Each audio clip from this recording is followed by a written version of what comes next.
بنەماکانی گۆڕانکاری لە دیدی ئەوانی دیکەدا. وڵاتانی ڕۆژاوا بە ئاستێکی زۆر دیدیان لەبارەی عێراق و کوردستانەوە گۆڕاوە، بە گشتی لە دەرەنجامی ئەم هۆکارانە. یەکەم، بوونی عێراق لەژێر فۆکوسی دنیادا بەهۆی هاتنی ئامریکا و وڵاتانی ڕۆژاوا بۆ عێراق. ئەم فۆکوسە زانیاریەکی زۆری بردووەتە دەرەوەی عێراق لەسەر عێراق بە چەندین ئاستی جیاواز کە بەشداری کردووە لە گۆڕینی ڕاوبۆچوون لەسەر عێراق. دووەم، بوونی ژمارەیەکی زۆر لە کۆنسوڵخانەی وڵاتان لە کوردستان وهای کردووە کە وڵاتان ڕاستەوخۆ لەلایەن کەسی بڕواپێکراوی خۆیانەوە زانیاریان لەسەر هەرێم بەدەست بگات. ئەم زانیاریانە بە بەراورد بە بەشەکانی دیکەی عێراق و زۆرێک لە ناوچەکانی دیکە دیدێکی جیاوازیان لەسەر کوردستان دروست کردووە. سێەم، پرۆسەی نەوتی هەرێم. بۆ ڕۆژاوا جۆری گرێبەستی هەرێم یەکەم دەریچەیە بۆ کۆتایی هێنان بە پرۆسەی خۆماڵیکردنی نەوت و داماڵینی نەوت لە ڕەهەندە سیاسیەکەی. ئەم پرۆسەیە گرنگە چونکە ئێمە هەمیشە دەبێت لە پەنای سیاسەتدا لە هەناوی سیستەمی جیهانیدا سیستەمی ئابووریش لە بەرچاو بگرین. پەلکێشانی سیستەمی سەرمایەداری بۆ ڕۆژهەڵاتی ناوەڕاست لە ئەولەویاتی سیستەمی جیهانیدایە. ئەمەش بە بەشێک لە سەقامگیری دادەنرێت. جگە لەوە لە ڕووی سەربازیەوە سوودبینین لە کورد وەک هێزی شەڕکەر کە گونجاوە بۆ سیاسەتی کەمکردنەوەی سەرباز لە ئوروپا و ئامریکا. هەروەها کردنی کوردستان بە لانکەی پەنابەر و کەمکردنەوەی فشاری پەنابەر لەسەر ئوروپا. لەلایەکی ترەوە کورد لە ئاستی حکومڕانی و سەقامگیری کۆمەڵایەتی و کاریگەری لەسەر ناوچەکە ڕۆڵی لاواز دەبێت. بەهۆی ئەو هەموو قەیران و بارگرژی سیاسی و کێشەکانی هەرێمی کوردستان بە تایبەتی لە ڕووی سیستەمی سیاسیەوە. بە هەرحاڵ ئەوەی بە گرنگی دەمێنێتەوە پانتایی کوردستانە لە ناوچەکەدا. هەندێک هێزی سیاسی و مەسەلەی دەوڵەتی سربەخۆ. ئەگەر پارتی دموکراتی کوردستان گوتاری دەوڵەتی کوردی بۆ خۆی مۆنۆپۆل کردووە، ئەوە هێزەکانی دیکە لە دۆخێکی نادیاردان کە لە نێوان ڕەخنە لە دیدی پارتی و پشتیوانی لە هێڵەپانەکانیدا و هەندێک جاریش نەیارەتیدا خۆیان دەبیننەوە. دیدی بزوتنەوەی گۆڕان وەک بزوتنەوەیەکی مەدەنی گرنگە چونکە بوون بە دەوڵەت وەک کۆدەستگایەک هەنگاوێکی بەرەوپێشە لە مەدەنی بوونی زیاتری کۆمەلگای کوردی و ئاسانکردنی کاریگەری دانان لەسەر سیستەمی حکومڕانی.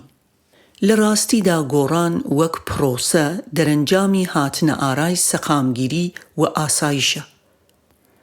ڕێکخەری گشتی بزافی گۆڕان نەوشیروان مستەفا هەمیشە ئەوەی دووپات کردووەتەوە کە یەکێک لە هۆکارەکانی هاتنە ئارای گۆڕان بوونی سەقامگیری و لاوازبوونی مەترسی دەرەکی وای کرد کە هەنگاونان بۆ دامەزراندنی ڕۆتێکی نوێ ڕاستتر بزافی گۆڕان لە پێناو فۆکوس خستنە سەر چۆنیەتی سیستەم و دەسەڵاتی کوردی بە ئاراستەی چاککردن و تەندروستکردنی ئەو سیستەمە.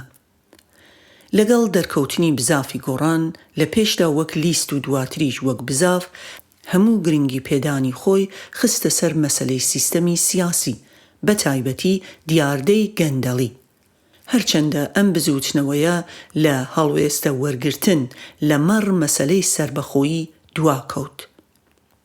پەراوێز هەرزوو یەکێک لە نووسەرانی ئەم نووسراوەی بەردەست بۆرهان یاسین بە تایبەتی بە پەیوەندی لەگەڵ هەڵبژاردنەکانی عێراق 2010 بۆ چوونی وابوو کە بزوتنەوەی گۆڕان لەگەڵ چوونی بۆ بەغدا واتە بەشداریکردنی لە پەرلەمانی عێراق دەتوانێت و پێویستیشە دروشم و استراتێژی پێداچوونەوە هەڵبگرێت واتە پێداچوونەوە بە پەیوەندی عەرەبی کوردی بکرێت. چونکە 7 ساڵی پێشتر واتە لە 2003 بۆ 2010 ئەوە بە جوانی دەرکەوت کە کورد پێویستی بەوەیە کە ئاستی داواکاریەکانی ڕوو لە بەغدا بباتە سەروتر. بەهانەیەکی گرنگی ئەو پێداچوونەوەش ئەوە بوو کە دەکرێت لە ناواخنی چەمکی پێداچوونەوە هەموو ئەو دەنگە کوردستانیانە کۆ ببنەوە کە هەر لە فدراڵێکی بەهێزتر دەست پێ دەکات و بە ماف و سیستەمی کۆنفدرالیدا تێدەپەڕێت تا دەگاتە ئاستی سربەخۆیی و جیابوونەوە لە عێراق.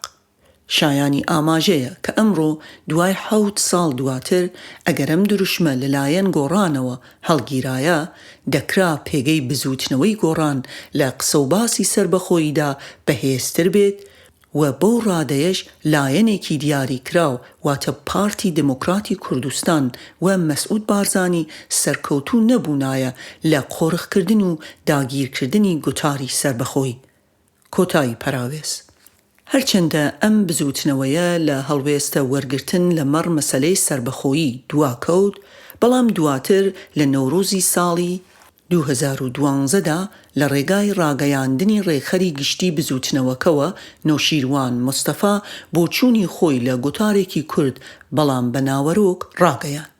ئەم ڕاگەیاندنە جگە لەوەی بۆ چوونی ئەم بزوتنەوەیەی لەم پرسە گرنگەدا ئاشکرا کرد، بەڵام وەک شێوازێکی تایبەتی نزیک بوونەوە لەم مەسەلەیە پانتایی سیاسیشی لە باشووری کوردستان بە شێوەیەکی ڕوونتر کردە دوو بەشەوە.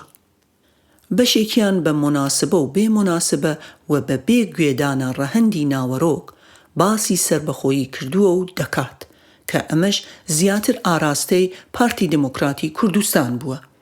لەلایەکی دیکەوە ئاراستەیەکی دیکە کە ناخوازێت بە موناسبە و بێ موناسبە باس لە سربەخۆیی بکات، بەڵکو دەخوازێت گزارش لە پرسی سربەخۆیی لە ڕێگای بەستنەوەی پرسەکە بە ناوەڕۆکێکی پڕ لە کێشە و ڕاگوزەرێکی پڕ لە ئەرک بکات. بە واتایەکی دیکە ئەم ڕاگەیاندنە نەک هەر بۆ ساخکردنەوەی شناسی بزافەکە گرنگ بوو، بەڵکو بۆ تەواوی گفتوگۆ دەربارەی سربەخۆیی لە پانتایی سیاسی باشووری کوردستانیشدا گرنگ بوو. لەگەڵ ئەوەشدا دەکرێت چەند سەرنج دەربارەی ئەم ڕاگەیاندن و ئاراستەیەی گۆڕان بدەین. 1. دەبێت ئەو بۆچوونە بە جددی وەربگیرێت کە دەخوازێت بڵێت بزوتنەوەی گۆڕان بەم ڕاگەیاندنە ویستی خۆی لە مەسەلەی سربەخۆیی بدزێتەوە. بەڵام لە بەرانبەر ئەمەدا دەبێت بڵین کە ئەم بۆچوونە واتە ئەوەی کە گوتارەکە لە مەڕ سربەخۆیی خۆدزینەوە بوو لە مەسەلەکە زۆر ورد نییە، چونکە ئەم بزوتنەوەیە لە یەکەم کۆنگرەی خۆشیدا هەردوو مەسەلەکانی سربەخۆیی و ڕێفراندۆمی یەکلا کردەوە و کردنی بە دوو مەسەلەی گرنگ لە پرۆگرامی سیاسی خۆیدا. بەمەش مەسەلەی سربەخۆیی لە ڕاگەیاندنێکەوە کرد بە پرۆگرام و استراتیژی سیاسی بزوتنەوەکە. 2. لەلایەکی دیکەوە بزوتنەوەی گۆڕان نەیتوانی کار بۆ ئەوە بکات کە ئەم ڕاگەیاندن و ئاراستەیە بکات بە هەڵوێستێکی سیاسی یەکبووی خۆی و هێزەکانی دیکەی ئۆپۆزیسیۆن بۆ ئەوەی بە یەکەوە بۆ چوونێک بخەمڵێنن کە تیایدا مەسەلەی سربەخۆیی لە ڕاگەیاندنی بە موناسبە و بێ موناسبە ببەنە ئاستێکی دیکە لە بیرکردنەوە و هەڵوێستە. بەم واتایەش پێویست بوو هەر لە سەرەتاوە گۆڕان داوای گفتوگۆیەکی تایبەتی بە مەسەلەی سربەخۆیی لەگەڵ لایەنەکانی دیکەی ئۆپۆزیسیۆندا بکات، لە پێناو سازدان و خەمڵاندنی گوتار و تێگەیشتنی هێزەکانی ئۆپۆزیسیۆن بە یەکەوە لەمەڕ مەسەلەیەکی ئاوەها چارەنووسساز. جگە لەمەش یەک جار گرنگە کە مەسەلەی سربەخۆیی جێگەی گرنگی پێدان و باسوخواسی هەموو چین و توێژەکانی کۆمەلگای کوردەواری بێت، لە پێناو ئازادکردن و پاراستنی بیرۆکەی سربەخۆیی لە هەر قۆڕخکاری و بەکاربردنێکی چەوت و هەڵە و ناشایستە. 3. گۆڕان کارێکی جدیتری پێویست بوو بۆ ئەوەی مەسەلەی سربەخۆیی لە ناو ڕیزەکانیدا بەرجەستە بکات، بە تایبەتی کارکردن بۆ بەرجەستەکردنی ئەم مەسەلەیە لە هزر و ئەندیشەی نەوەی نوێدا. بە مانایەکی دیکە زۆر گرنگ بوو و ئێستاش گرنگە کە بزافی گۆڕان لە پرۆژەی سربەخۆییدا مامەڵە لە تەکنەوەی نوێ وەک بنەمایەکی کۆمەڵایەتی هەرە گرنگی ئەم پرۆژەیە بکات. لە ڕاستیدا هەر پرۆژەیەکی نوێبوونەوەی کوردایەتی لە باشووری کوردستان دەبێت ئەو نەوەیە وەک کەرەسە و وزەیەکی لە بنەهاتوو و هەرە گرنگ مامەڵەی لە تەکدا بکرێت. 4. بزوتنەوەی گۆڕان نەیتوانیوە بە باشی و وەک پێویست لە مەترسی داگیرکردنی سیاسیانەی داهاتوو تۆ بڵێ دوا ڕۆژ لەلایەن هێزێکی دیاری کراوەوە لە ڕێگای دەستبردن بۆ مەسەلەی سربەخۆیی بگات. ناکرێت بڵین دروشمی سربەخۆیی لەلایەن ئەو هێزە دیاری کراوەوە تۆ بڵێ پارتی دموکراتی کوردستان تەنها مزایدەیەکی سیاسیە و بەس. ناشکرێت بە شێوەیەکی تەنزامیز بڵێ با پارتی بفەرمێت سربەخۆیی ڕابگەیەنێت، ئێمەش ئەو کاتە دەستخۆشی لێ دەکەین.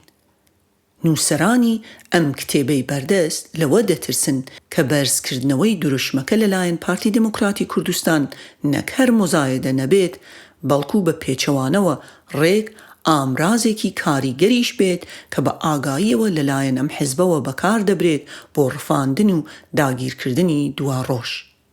دەبێت ئەوەش بگوترێت کە جێکردنەوەی سربەخۆیی و ڕفراندۆم لە ناواخنی ڕێکەوتنی یەکێتی نیشتمانی کوردستان و بزوتنەوەی گۆڕاندا بەجاختکردنەوەیەکی شایستەوە پێشوەچوونێک بوو. دەکرێت ئەم خاڵە بە تایبەتی بوو بێتە هۆی بێزاری پارتی دموکراتی کوردستان، چونکە بەم خاڵە دوو هێزی سەرەکی هەوڵ دەدەن مەسەلەی سربەخۆیی لە پارتی بسەننەوە، یا هەر نەبێت پرۆژەی سربەخۆیی لە پرۆژەیەکی ڕفێنراو لەلایەن هێزێکی دیاری کراوەوە بکەن بە پرۆژەی هەمووان. ئەمە دەکرێت هەر نەبێت تێگەیشتنی پارتی بێت بۆ ئەو بەشەی ڕێکەوتن. ئەوە تا دوای ڕاگەیاندنی ئەو ڕێکەوتنە پارتی و بارزانی زۆر زیاتر باس لە سربەخۆیی و ڕفراندۆم دەکەن. هەر لەم ئاراستەیەشدا هەر مانگێک دوای مۆرکردنی ڕێکەوتنەکە جارێکی دیکە مەسعود بارزانی بە بۆنەی 23 حوزەیرانەوە بانگهێشتی هێزە سیاسیەکان دەکات بۆ کۆبوونەوە و بڕیاردان لەسەر ڕێفراندۆم و پرسی سربەخۆیی. لەم جەدەلەدا دەرەنجامێکی گرنگمان دەست دەکەوێت کە بەڵێ ئەو هێزە سیاسیەی ئەمڕۆ دەست بۆ مەسەلەی سربەخۆیی دەبات و بانگەشەی بۆ دەکات بە ئەگەری زۆر دوا ڕۆژی دەبێت، چونکە سربەخۆیی ئاراستەی داهاتووە.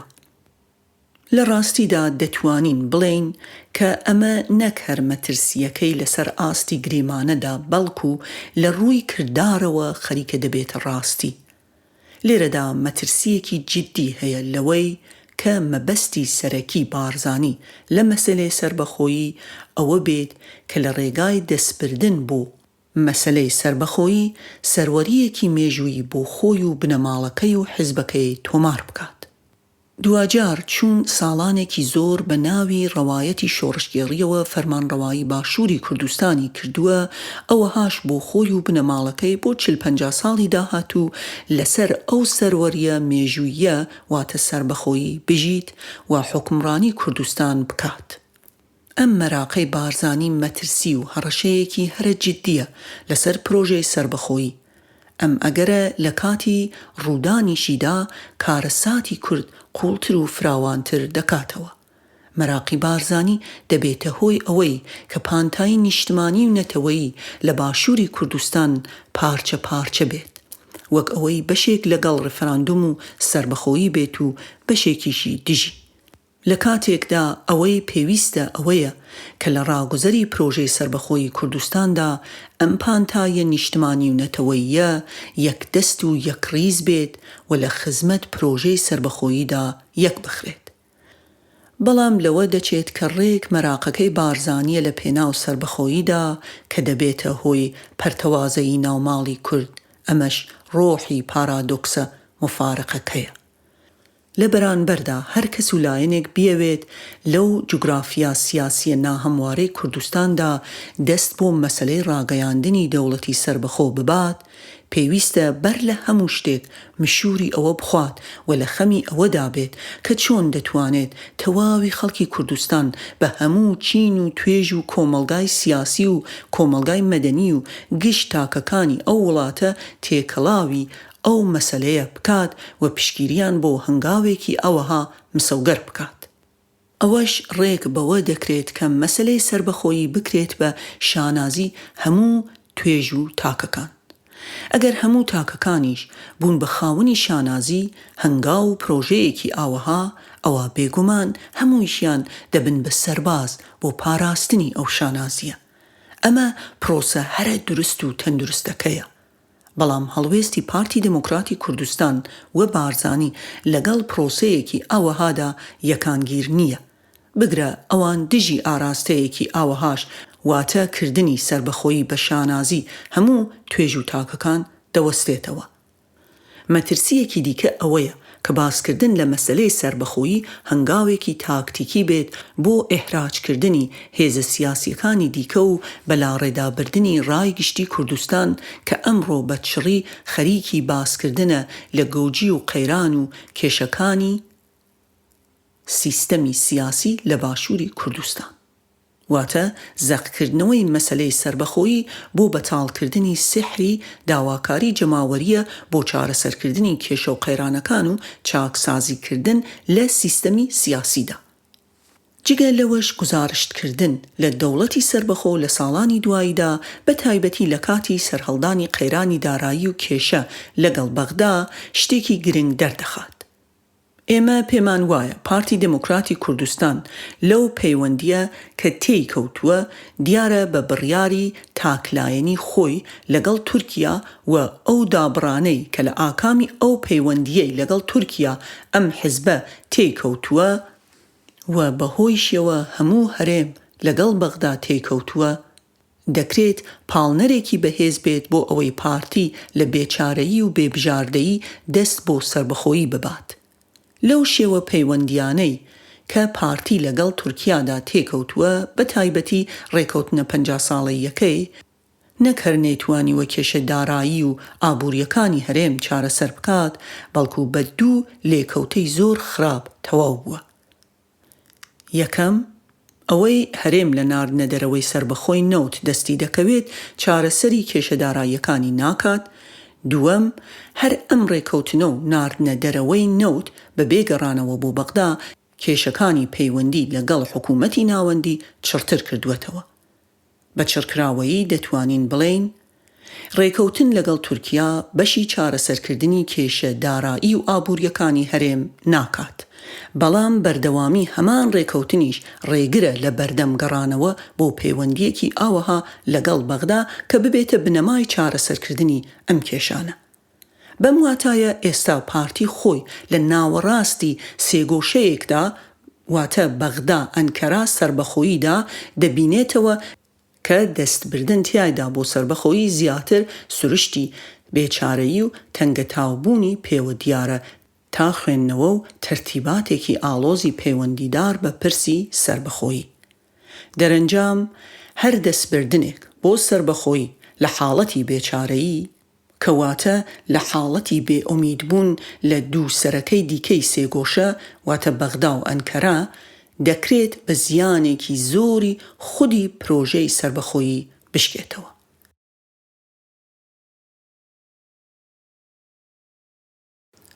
یەکێتی بە بەراورد بە پارتی زووتر هەر لە هەشتاکانی سەدەی ڕابردوودا هەڵگری مافی چارەی خۆنووسین بوو. پاشانیش هەر ئەو حیزبە سەرسەختانە پێداگری لەسەر دروشمی فدرالی کرد. بە دوای قەیرانی کوێیت و بەرجەستەکردنی ئەم سیستەمە لە بڕیارێکی پەرلەمانی کوردستاندا لە 1992 ئەم پێشەنگیە یەکێتی ئەمڕۆ بە تەواوی پێچەوانە بووەتەوە. ئەمڕۆ یەکێتی بەڕوونی نازانرێت هەڵگری چ دیدێکە لە مەڕمانەوە لە چوارچەوەی سیستەمی فەدەراڵی یا پەڕینەوە بۆ ئاستی داواکاری ڕاشکاوانەی سربەخۆیی.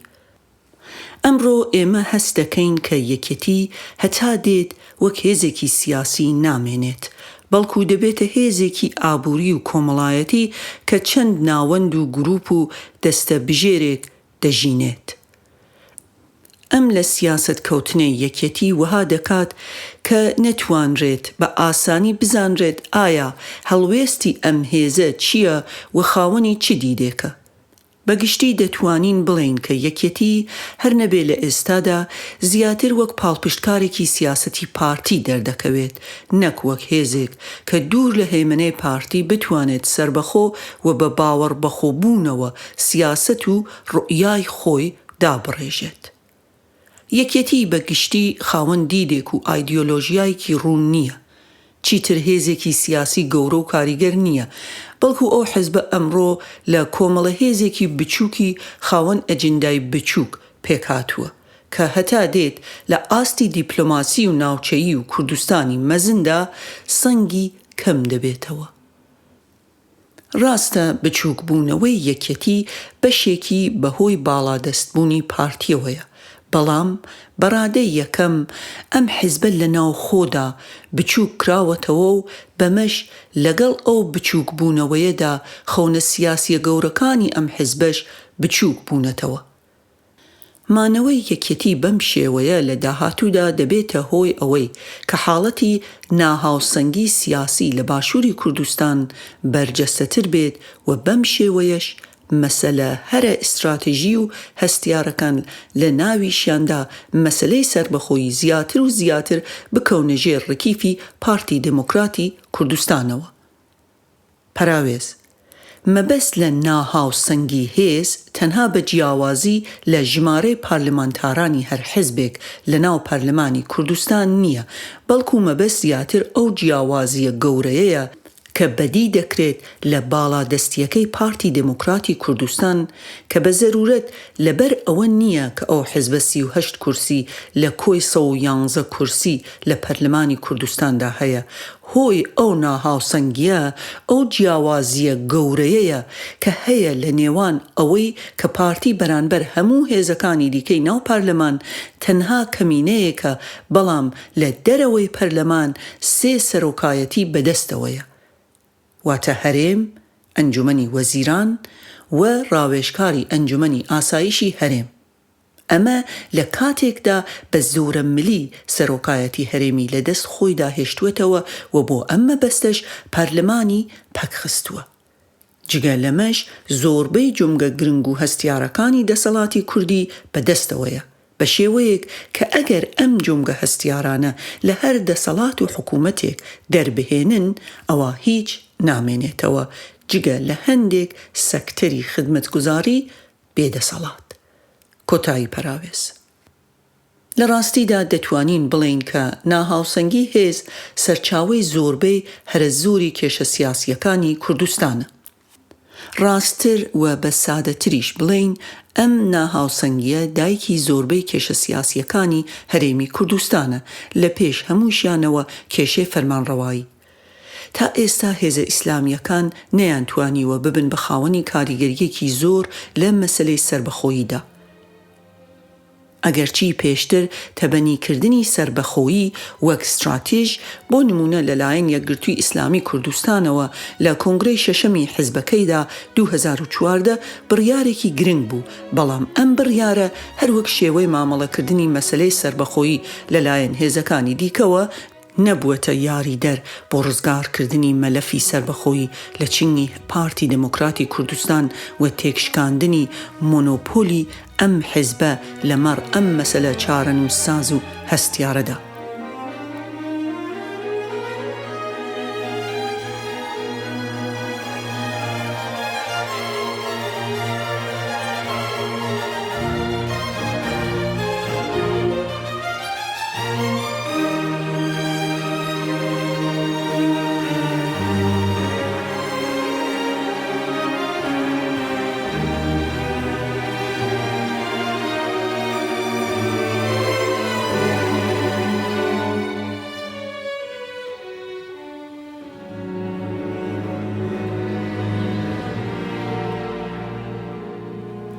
بۆچی پارتی پەلەیەتی؟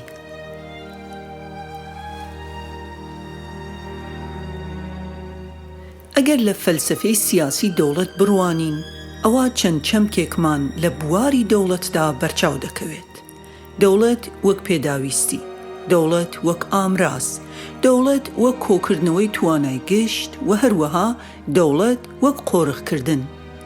پارتی بەڕوونی لە مەسەلەی دەوڵەت وەک ئامانج مەبەستی ئەوەیە کە چۆن لە ساتە وەختێکدا کە هێزێکی باڵایە بتوانێت هێز و بنەماکانی مانەوە وە قۆرغکردن بۆ خۆی بنیاد بنێت. ئەگەر لە دیدی دەوڵەت وەک ئامراز بڕوانین کە زیاتر دیدێکی مارکسیە بۆ ڕەخنەگرتن لە دەوڵەت، ئەوا دەتوانین هەمان مێتۆد بەکار بهێنین بۆ خوێندنەوەی نیازی پارتی لە دەوڵەت. مارکس دەڵێت دەوڵەت ئامرازی چینی باڵایە بۆ سەپاندنی دەسەڵاتیان بەسەر خەڵکدا. بە هەمان شێوە ئامانجی پارتی لە دەوڵەت بریتیە لە سەپاندن و بەردەوامیدان و شەریعەتدان بە بوونی دەسەڵاتی قۆرغکاری خۆیەوە. ئەو چنگەی کە ساڵانێکە ئەو حزبە لە دەسەڵاتی گیر کردووە لە ڕێگای دروشمی سربەخۆیەوە ئەم گیرکردنە بپارێزێت بەڵکو بگرە گیرتری بکات. لەلایەکی دیکەوە بەهانەی سەرەکی ئەو هێزانەی کە بۆچوونیان دەربارەی سربەخۆیی لەگەڵ هی پارتی یەکانگیر نییە بە کورتی بریتیە لەوەی کە کورد ئامادە نییە بۆ ڕاگەیاندنی دەوڵەت چونکە بە هیچ شێوەیەک زەمینەسازی نەکراوە بۆ دروستکردنی دەوڵەتی سربەخۆ. ئەم بەهانەیە لە کاتێکدا ڕوو لە ناوەوە بە تایبەتی لە مەسەلەی بنیادنان وایە، بەڵام لە لایەکی دیکەوە ئەم گوتارە بە جیهانی دەرەوە دەڵێت کە لە ڕوانگەی بنیادنان و شایستەبوون کورد توانای حکومداری نییە کە ئەمەش خۆی لە خۆیدا زیان بەخشە بۆ پرۆژەی سربەخۆیی. بە هەر حاڵ هەر نەبێت ڕوو لە دەرەوە کۆمەڵێک پرسی جددی ڕوبەڕووی گوتاری بنیاد دەبێتەوە.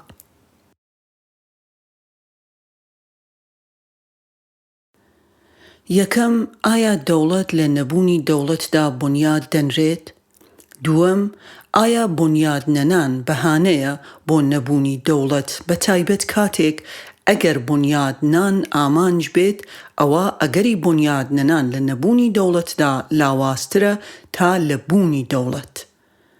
سێەم، بوونی دەوڵەت لە دوو ئاستا بنیادنانی دەوڵەت ئاسان دەکات. یەکەم، بوونی ئامرازی زیاتر، دووەم، ناچاربوون بە بنیادنان لە پێناو شکست نەهێنان، چونکە شکست وەک دەوڵەت زۆر جیاوازە لە شکست وەک هەرێمێکی نادەوڵەتی. بۆیە دیدی بنیاد نابێت دژ بە دەوڵەت بێت. ئەوەی لە ڕەخنەی بنیاد نەناندا دەکرێت سەرەکی بێت ئەوەیە کە کاتێک بنیاد نانیت ئەوە مانای وایە ئامانجت دەوڵەت نییە و ئەگەر ئامانجت دەوڵەتیش بێت ئەوە دەوڵەتداری نییە بەڵکو مەبەستی دیکەیە. چونکە ئامانجی سەرەکی دەوڵەت سازدانی ئەو بنەمایانەیە کە پێویستن بۆ بنیاد یان گەشەکردن. لێرەوە بنیاد نەنان و پەلەیی ئێمە ناچار دەکات بۆ ڕامان. چەمکی پەلەیی دەتوانێت هاوکاریمان بکات. پرسی ئەوەی بۆچی پارتی پەلەیەتی ڕەنگە هۆکاری زاتی هەبێت بەوەی مەسعود بارزانی دەیەوێت شانازیەک و ناوێکی گەورە بۆ خۆی لە مێژوودا تۆمار بکات هەتا خۆی و بنەماڵەکەی بەردەوام بیڵێنەوە و وەبەرهێنانی سیاسیانەی تیایدا بکەن وەک جۆرێک لە سەرمایەی ڕەمزی. بەو واتایەی ئەوەی کە لە ئێستاوە ئەم سەرکردەیە دەخوازێت زامنی مێژوویەک و چیرۆکێکی واتە نەرەتیڤێکی باش بکات کە لە داهاتوودا لەسەر ڕۆڵی ئەوان دەنووسرێتەوە و دەگوترێتەوە.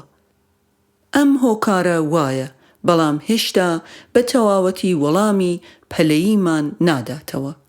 لەلایەکی دیکەوە مانەوەی بارزانی لە پۆستەکەدا کە لە 19 ئابی 2015ەوە بە ناڕەوا تیایدا بەردەوامە ئاسانکاری دەکات کە پارتی و بارزانی لە ڕێگای ئەم پۆستەوە بەردەوامی بە قۆرغکاری لە مەسلەی سربەخۆییدا بدەن. بە بۆچوونی ئێمە وازنهێنانی مەسعود بارزانی لە پۆستی سەرۆکایەتی هەرێم پەیوەندیەکی تونند و تۆڵی بە مەسلەی سربەخۆییەوە هەیە.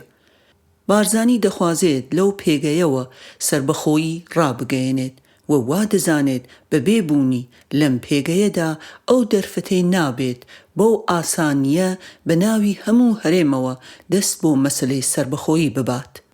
کەواتە مانەوەی بارزانی لە پۆستەکەیدا بەڕەوا و ناڕەوا بە توندی گرێ دراوە بە سربەخۆییەوە. ئەم بە یەکەوە گرێدانە هەر نەبێت خواست و دیدی پارتی و بارزانیە، بە یەکەوە گرێدانێک کە تیایدا پارتی و بارزانی دەخوازن پێمان بڵێن مانەوەی بارزانی زەرورەتە بۆ گەیاندنی کەشتی سربەخۆیی بە کەناری ئارام. دەرەنجام ئەم پەیوەستکردنەی پۆستی سەرۆکایەتی هەرێم بە مەسەلەی سربەخۆییەوە لە هەمان کاتدا بووەتە هۆی کێشەداربوونی پۆستی سەرۆکایەتی هەرێم و بارگاوی بوونی پرۆژەی سربەخۆیی. بە واتایەکی دیکە ئەم پەیوەستکردنە لە هەمان ئان و ساتدا بووەتە هۆی هەڕەشە لەسەر ڕەوایەتی دموکراتی و مەترسی و هەڕەشەش لەسەر خودی پرۆژەی سربەخۆییش. لایەنێکی دیکەی ئەم پەلەکردنەی پارتی و بارزانی ئەوەیە کە نەک تەنها لە بەرخواستێک لە ناوخۆی پارتی بەڵکو لە دەرەوەی ئەو حیزبەدا ناوچەکە لە ململانەیەکدایە لە نێوان دوو بەرەدا کە کوردستان لە دڵی ئەو ململانەیەدایە. بەکارکردن لەسەر دەوڵەتی کوردی لەسەر دەستی بارزانی ئەم دەوڵەتە یان ئەم پانتاییە کە خاکی باشووری کوردستانە بە ئەگەری زۆر بەلای بەرەی سوننەدا دەشکێتەوە. بارزانی وەک خۆی لە حاڵەتەکە گەیشتووە دەخوازێت سوود لەم بەرەیە وەربگیرێت لە پرۆژەی دەوڵەتی سربەخۆدا. ئەگەر بێت و لە ئاراستەی هەردوو بەرەکە واتە بەرەی سوننە لەلایەک و بەرەی شیعە لەلایەکی دیکەوە بڕوانین، دەبینین کە بەرەیەک بە ستونی کار دەکات کە لە ئەنکەرەوە بۆ کەنداوی فارسی شۆڕ دەبێتەوە، بەڵام بەرەیەکی دیکەش ئاسۆیی کار دەکات کە لە تارانەوە بۆ دەریای ناوەڕاست درێژ دەبێتەوە. ئەم دوو هێڵە لە کوردستاندا یەکتر دەبڕن. بەرەی سوننە دەخوازن پچرانێک بخەنە ئەم هێڵە ئاسۆیەی واتە ئێران شیعەوە، بەرەی شیعەش دەخوازن پچرانێک بخەنە هێڵە سوننیەکەوە واتە هێڵە سوننیەکەی ئەنکەرە کەنداو. واتە شەڕ لەسەر کوردستان تا ڕادەیەکی زۆر شەڕە لەسەر بەریەککەوتنی ئەو دوو هێڵە. ئەگەر کوردستان بە هەر لایەکدا بکەوێت ئەوە هێزێکی زۆر دەبەخشێتە ئەو لایەنە لە ئیدارەکردنی ململانیەکەدا. ئەم کێبڕکێیە هەروەها لە ڕۆژاواش بە چڕی بەڕێوە دەچێت. بەڵام جێگایەک کە زۆر بەڕوونی ئەم ململانیە کاریگەری خستوێتە سەر مووسڵە.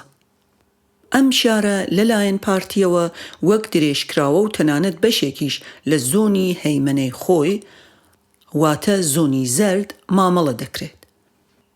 ئەو ململانەیە لە نێوان تورکیا چ بەڕاستەوخۆ لە ڕێگای کامپی بەعشیقەوە یان لە ڕێگای عەرەبی سوننە ئایلەی نەجەفی و پارتی لە بەرانبەر ئێران و حەشتی شەعبی و سوپای عێراق و تا ڕادەیەکیش پەیەدە دەوەستنەوە.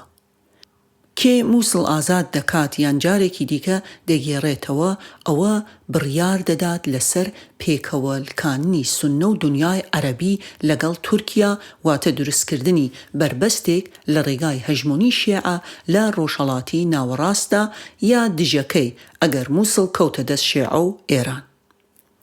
دەرەنجام یەکێک لە هۆکارەکانی پەلەی مەسعود بارزانی لەوەدایە کە ئەگەر هەر زوو ئەم ململانەیە یەکلایی نەکاتەوە لە بەرژەوەندی پرۆژەکەیدا، ئەوە ئەگەری هەیە لایەنەکانی دیکە زاڵ ببن لە هاوسەنگی هێزدا و دوجار ئەمەش ببێتە هۆی پاشەکشێ لە پرۆژەکەی ئەودا. بۆ ئەوەی دەوڵەتی کوردستان لە مەترسی کۆلۆنیالیزمی ناوخۆیی بپارێزین کە تووشی هەموو وڵاتانی دیکەی ناوچەکە بووە، دەبێت پرۆژەی سربەخۆیی لە خاوەنداریەتی لایەنێک یان کەسێک بخەین و بیکەینە پرۆژەی هەموو خەڵک. ئەگینا پاش سربەخۆیی بۆ سەردەمانێکی زۆر کوردستان بەدەست کۆلۆنیالیزمی ناوخۆییەوە دەناڵێنێت. وەک لە ئەزموونی وڵاتانی دیکەی ڕۆژهەڵاتی ناوەڕاستدا دەیبینین لە زۆر ڕوودا کۆلۆنیالیزمی ناوخۆیی لە کۆلۆنیالیزمی دەرەکی مەترسیدارترە. ئاڵۆزی بڕیاری دەوڵەتی سربەخۆی کوردستان. بڕیاردان بۆ بوون بە دەوڵەت ئەگەر لە دۆخی هیچ وڵاتێکدا شتێکی ئاسان نەبێت، ئەوە لە دۆخی کورددا لە زۆر جێگاکانی دیکە ئەستەمتر و ئاڵۆزترە. ئەم بڕیارە دەبێت بە شێوازێکی زانستی بیری لێ بکرێتەوە و نابێت باسوخواسی یاریکردن بە هەست و نەستی بە کۆمەڵی تاکەکانی نەتەوە بێت. لە ڕاستیدا چەقبەستووی دروشمی دەوڵەت لە ئاستی ختووکەدان بە هەست و نەست وەک هەوڵێک بۆ بازدان بەسەر قەیرانە سیاسی و ئابوووریەکانی دەسەڵات و بازدان بەسەر تەحەدا ناوچەیی و جیهانیەکاندا مەترسیەکی هەرە جددیە بۆ سەر پرۆژەی بەدەوڵەت بوون. ڕاستە هەست و نەست و ڕەگەزەکانی دیکەی بە یەکەوە گرێدانی نەتەوەیەک گرنگن بۆ مۆبیلیزەکردن و جۆش و خڕۆشتان، بەڵام هەرگیز ناکرێت یاریکردن بە هەست و نەست جێگەی خوێندنەوەی سیاسیانە و استراتیژیانەی پرۆژەی بەدەوڵەت بوون بگرێتەوە. بە واتایەکی دیکە کاتێک بابەتی سربەخۆیی لە ئاستی جوڵاندنی هەست و نەست قەتیس بوو و نەچوە ئاستی خوێندنەوەیەکی هەمەلایەن و ئاڵۆزی نەتەوەیی ناوچەیی و نێودەوڵەتی، ئەوە ئەو کاتە پرۆژەی سربەخۆیی لە بەردەم گەورەترین مەترسیدا خۆی دەبینێتەوە. ئەوەی بەردەوام جێگەی مەترسیە ئەوەیە کە هەست و نەست بەسەر وردبینی سیاسی و لێکدانەوەی واقع بینانەدا زاڵ بێت، بەڵام ئەوەی ڕاستیە ئەوەیە کە زۆر ئاسانە لە ئاستی هەست و نەستدا مەسەلەی سربەخۆی کوردستان ببزوێنرێت. ئەوەش بەڕادەیەکی زۆر گرێدراوی ئەو ئەزمونە تاڵەیە کە کورد ساڵانێکی زۆر تیایدا ژیاوە، هەر لە داگیرکاری، ئەنفالکردن، کیمیا بارانکردن، جۆرەها شێوازی چۆسانەوەی نەتەوەیی و هێدت. پەراوێز ڕۆبین مایکل 2016 لاپەڕەی 25 کۆتایی پەراوێز.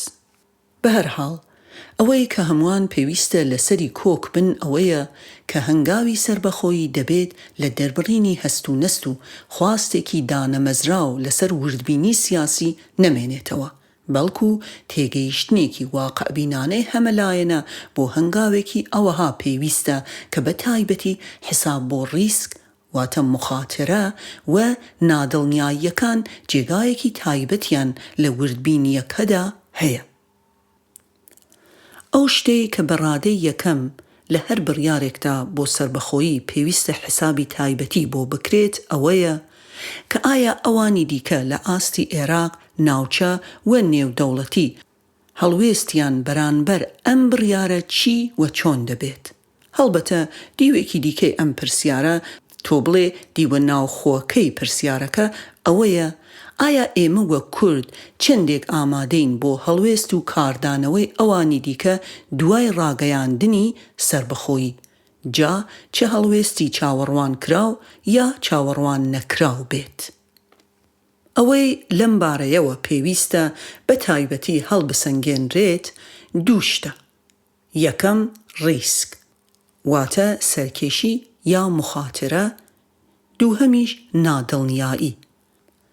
ئەم دوانەیە بەشێکی بەرچاوی لە زانستی سیاسی واتە لە مەسەلەی دروستکردنی بڕیار decision making لە 1950کانی سەدەی ڕابردووەوە داگیر کردووە. بڕیاری دەوڵەتی کوردی هەردوو ریسک و نادڵنیایی تایە. جا ریسک چییە و نادڵنیایی چییە؟ پێش لە هەر شتێک دەکرێت ریسک و سەرکەشی مخاترە یان ڕۆیشتن بەرەو مەترسی چاوەڕوان کراو بە بێ گوێدانە مەترسیەکان تەرجمە بکرێت. بەم پێیە ریسک بریتیە لەو مەترسیانەی کە ڕوبەڕوومان دەبنەوە، کە زانیاریمان دەربارەیان هەیە و دەتوانرێت ئامادەکاری بۆ مامەڵەکردوونیان بکرێت. ریسک یان سەرکەشی لە ناو سیستەمدا ڕوودەدات.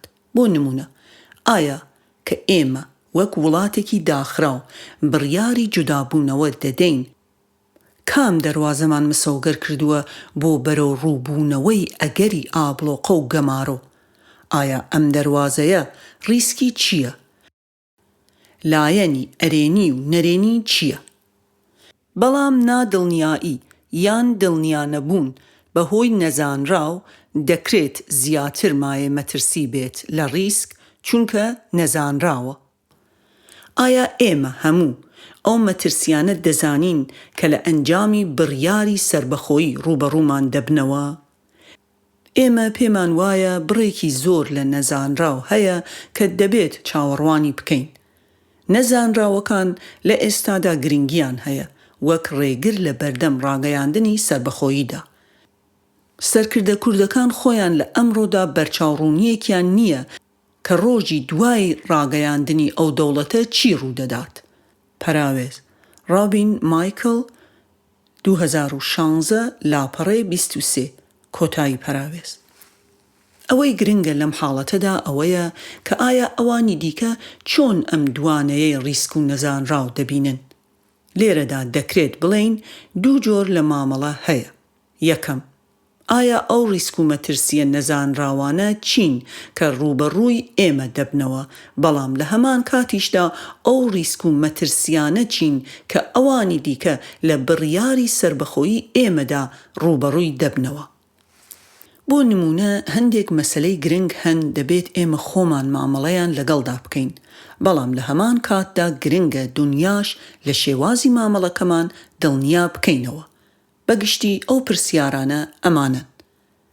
یەکەم، بڕیاری سربەخۆیی ئێمە دەبێتە مایە دروستبوونی دەوڵەتێکی بچووک لە ناو جەرگەی ڕۆژهەڵاتی ناوەڕاستە. ئایا ئەم دەوڵەتە بچووکە دەتوانێت لەسەر پێی خۆی بوەستێت؟ لە ڕاستیدا هەر بۆ وەبیرهێنانەوە و ناونانی نمونەیەک زۆر جار باس لەوە دەکرێت ئایا ئەو دەوڵەتە فلستینیە کە دروست دەبێت تا چەند دەوڵەتێکی لەسەر پێوەستاو واتە viable state دەبێت. دیارە ئەم پرسیارە بۆ حاڵەتی کوردستان و فەلەستین پرسێکی گرنگە و دەبێت بە پێی پێویست مامەڵەی لە تەکتا بکرێت، نەک لە ڕێگای بەکاربردنی هەست و نەستەوە بازی بەسەردا بدرێت. بازدانێکی ئەوەها بۆی هەیە بە کارەسات تەواو بێت.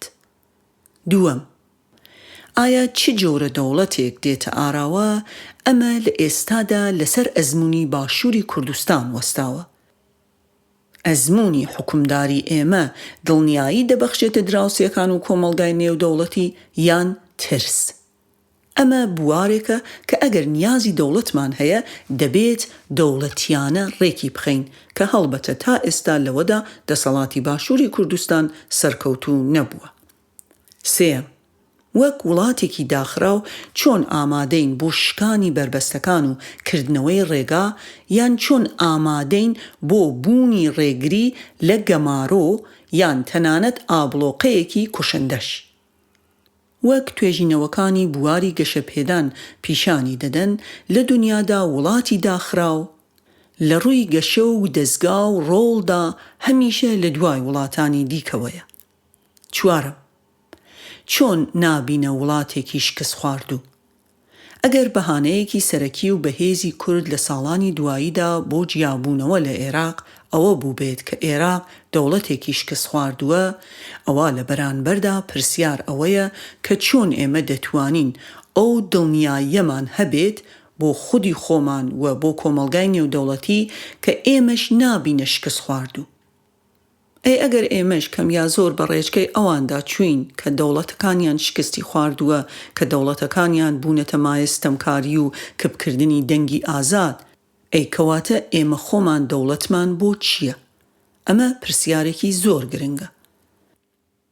بۆ ئەوەی ئێمەی کوردیش لە پرۆژەی بەدەوڵەت بوون نەچینە هەمان دۆخی دەوڵەتە شکست خواردووەکان، ئەوە هەرزوو پێویستە هەڵگرانی پرۆژەی دەوڵەتی سربەخۆ لەسەر ئەوە کۆک بن کە دەوڵەت لە ئامانج و مەراقی تاکە کەسی چەند سەرکردەیەک یا حزبێکی دیاریکراوەوە بکەن بەو ئامرازەی کە لە کاتی بەدەستهاتنیدا دەبێتە هۆی دەستەبەرکردنی خێر و خۆشی و گەشەکردنی مرۆیی و مافی مرۆڤ و ئازادیەکان و ئاسایش و سەروەری هاوڵاتیان بەبێ جیاوازی. ئەوەی دەکرێت لە ئێستادا بگوترێت ئەوەیە کە کورد لە باشووری کوردستان سەرکەوتوو نەبووە لەوەی پرۆژەی سربەخۆیی لە ڕووی ناوەوە بکات بۆ ئاراستەیەی کە تیایدا سیستەمێکی سیاسی تەندروست و نیشتمانی بەرهەم هاتبێت. هاوتەریبیش یا ڕاستتر بیناکراو لەسەر ڕاستیەکی ئەوەها کۆمەڵگای نێودەوڵەتیش بگەن بەو دڵنیاییەی کە دەخوازێت بڵێت بەڵێ لەبەر ئەوەی کورد لەو دەرفەتەی کە هەی بووە توانیویەتی دەسەڵاتێکی تەندروست بەرهەم بهێنێت، ئەوە بە هەمان پێوەریش لە داهاتووشدا دەتوانێت بە سەرکەوتووی دەوڵەتی سربەخۆی خۆیشی بەڕێوە ببات. کەواتە یەکێک لە باشترین شێوازی بەرەو ڕووبوونەوەی نادڵنیاییەکانی داهاتوو ئەوەیە کە تا بکرێت سیستەمی سیاسی ئەمڕۆمان تەندروست بێت و لەسەر بنەمای ڕێزگرتن لە ئیرادە و بڕیاری تاکەکان و هەروەها سیستمێکی دامەزراو لەسەر هەموو پانتایی نەتەوە تۆ بڵێ لە ناو ماڵی نەتەوەدا هەموو دەنگ و ڕەنگەکان بیسرا و بینراو بن. قەوارە سیاسیەکانیش بە جیاوازی سیاسی و ئایدیۆلۆژیانەوە ڕێز لێگراو بن. بەم مانایەش ناکرێت ئەوانەی بەردەوام باسی سربەخۆیی دەکەن بەردەوام ئیرادە و مافی چارەی خۆنووسینی تاکەکان بنپێ بکەن و لە هەمووشی مەترسیدارتر بە بڕیارێکی حزبی پەرلەمان پەک بخەن و ئیرادەی بە کۆمەڵی خەڵکی کوردستان ژێر پێ بخەن. لێرەدا پرسیارێک کە پێویستە بکرێت ئەوەیە کە ئایا ئەوانەی ئەمڕۆ بوونەتە یا دەبنە هۆی تێکشکاندنی ئیرادە لە ناوەوە چۆن دەتوانن لە دەرەوە نوێنەرایەتی ئەم ئیرادەیە بکەن؟ ئەم ئیرادەیە لەسەر دەستی خۆیەک تێکشکێنراوە و ئاسان نییە بکرێت بە بنەما بۆ دامەزراندنی دەوڵەتی سربەخۆ و بەرەو ڕۆبوونەوەی ڕیسک و مەترسیە چاوەڕوان نەکراوەکان.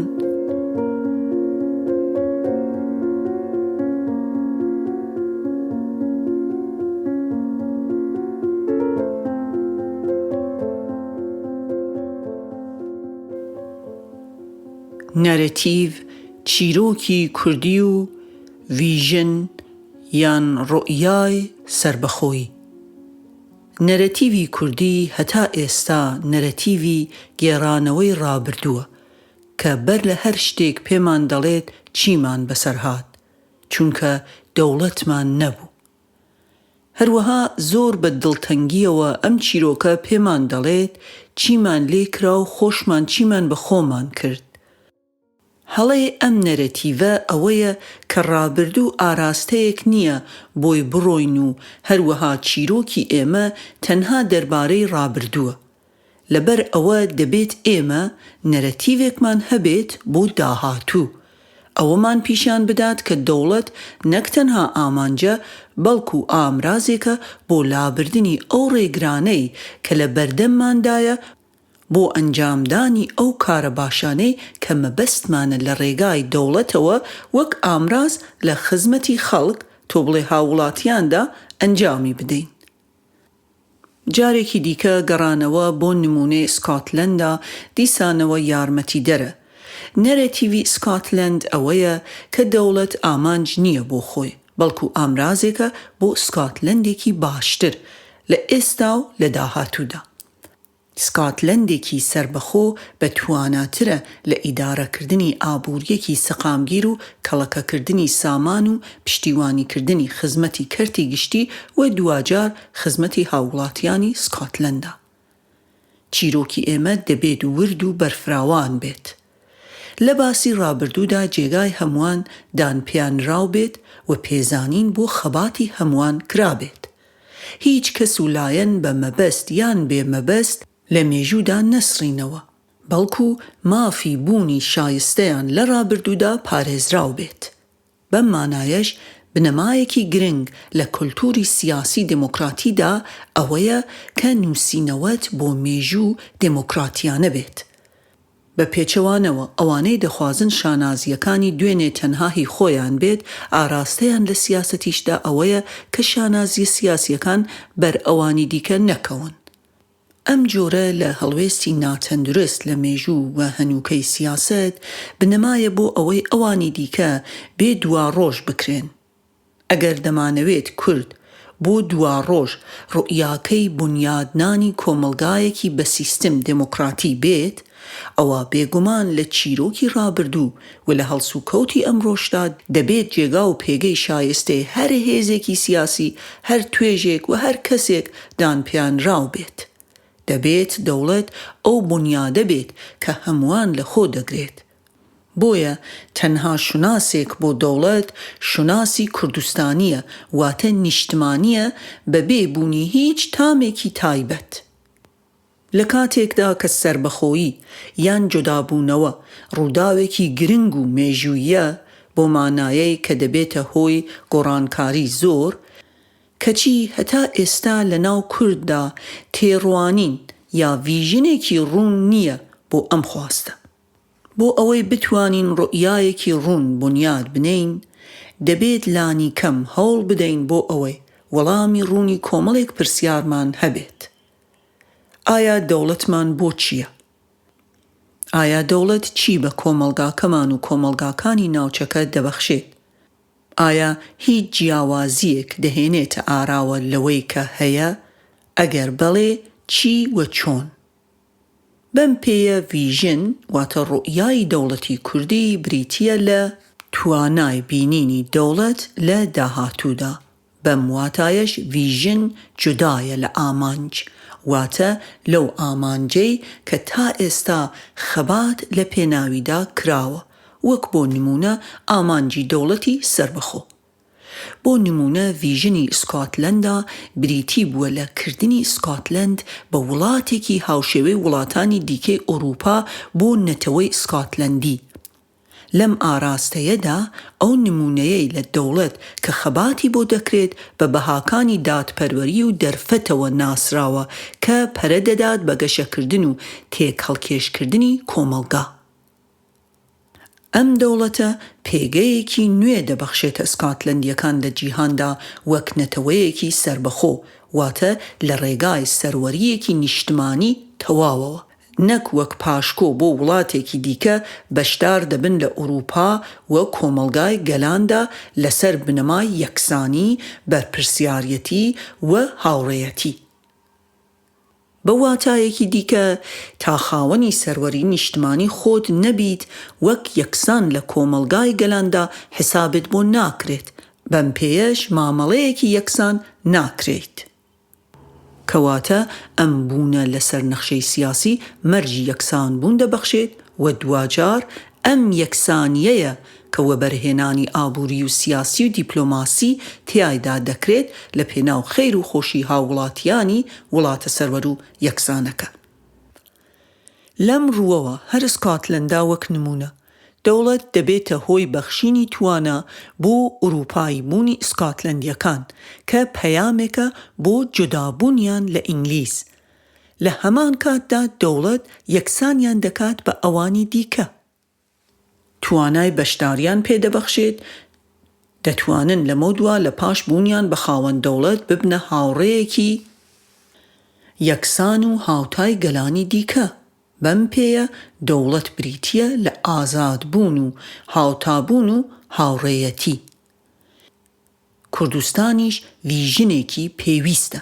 تەنانەت بگرە بۆ کوردستان ڤیژن زۆر پێویستریشە، چونکە یەکەم پێویستە کورد وەک گەلێکی بێدەوڵەتی ڕۆژهەڵاتی ناوەڕاست بە دنیای پیشانی بدات کە مەبەستی چییە لە دەوڵەت، بۆچی دەوڵەتی خۆی دەوێت لە کاتێکدا ئەو هاووڵاتیە لە ژمارەیەک دەوڵەتی ئەو ناوچەیە. دووەم، لە ناوچەیەکدا کە تاکە وڵاتێکی سەرکەوتووی تیایدا نییە، ئەستەمە بە بێ ڤیژنێکی ڕوون و باوەڕ پێکراو بتوانیت خەڵکی بهێنیتە سەر قەناعەتی ئەوەی کە تۆ دەتوانیت دەوڵەتێکی سەرکەوتوو زۆر جیاواز لە دەوڵەتە شکست خواردووەکانی ناوچە بنیاد بنیت. بەڵام لە پاشخانی هەموو ڤیژنێکی ڕۆشن و تۆکمە نەرەتیڤێکیش هەیە. سێەم، ئەم ڤیژنە نابێت هەر ڕووی لە دەرەوە بێت و هەر خەمی دەرەوە بخوات، بەڵکو زۆر گرنگە هاوڵاتیانی کوردستان بێنە سەر ئەو باوەڕەی کە بوون لەسەر نەخشەی جیهان وەک دەوڵەت هەر بۆ جوانی نییە و پەرچەکردارێکی پڕ لە هەست و نەست نییە، بەڵکو پێداویستیەکی مرۆییە. دوجار دەوڵەت ئەو ئامرازە دەبێت کە دڵنیابوونێکی باشتر، ئاسایشێکی باشتر، خۆپاراستنێکی باشتر لە کۆمەڵکوژی و شێوازە جیاکانی هەڕەشە و چەوسانەوەی نەتەوەیی، گەشەیەکی ئابووری باشتر کە خۆت تیایدا بڕیار دەریت، باشترین سوود وەرگرتن لە سەرچاوەکانی دەوڵەمەندی سروشتی، دەستەبەرکردنی مافی ئافرەتان بەپێی ئستانداردە هەرە پێشکەوتووەکان، پاراستنی ژینگەی نیشتمانی و دەستهێنانی ئازادیەکان و خوشگوزەرانی کۆمەڵایەتی و هێدێت دەبەخشێت.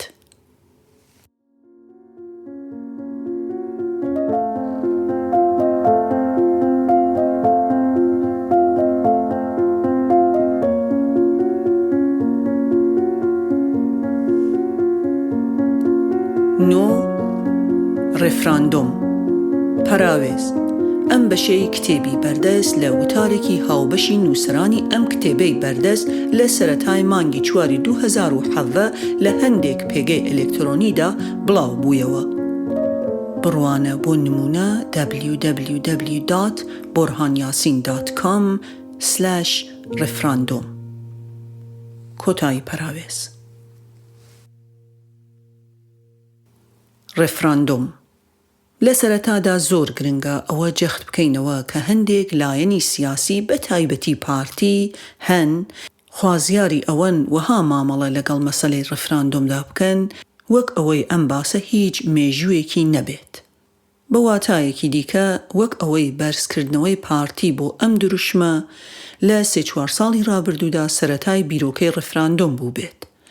ئەم ئاراستەیەش دەربڕی کەلتوری سیاسی نادیموکراتیانە و هەر لەسەر بنەمای ئەم کەلتورە سیاسیەش دەخوازێت مێژووی پێشووتری ئەم بیرۆکەیە بسرێتەوە بۆ ئەوەی بۆ ئەو هێزە ئاسانتر بێت کە خۆی بکات بە خاوەنی پرۆژەی ڕێفراندۆم.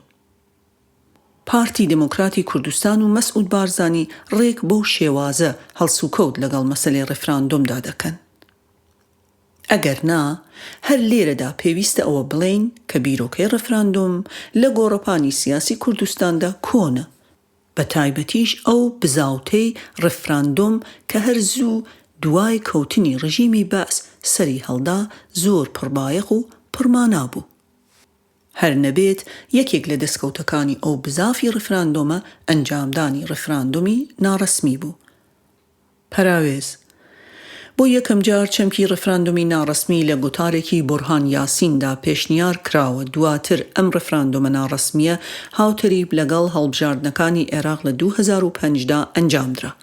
وتارەکە یەکەم جار لە 9 چواری 2004دا و دواتریش لە 2008دا بڵاو بوویەوە.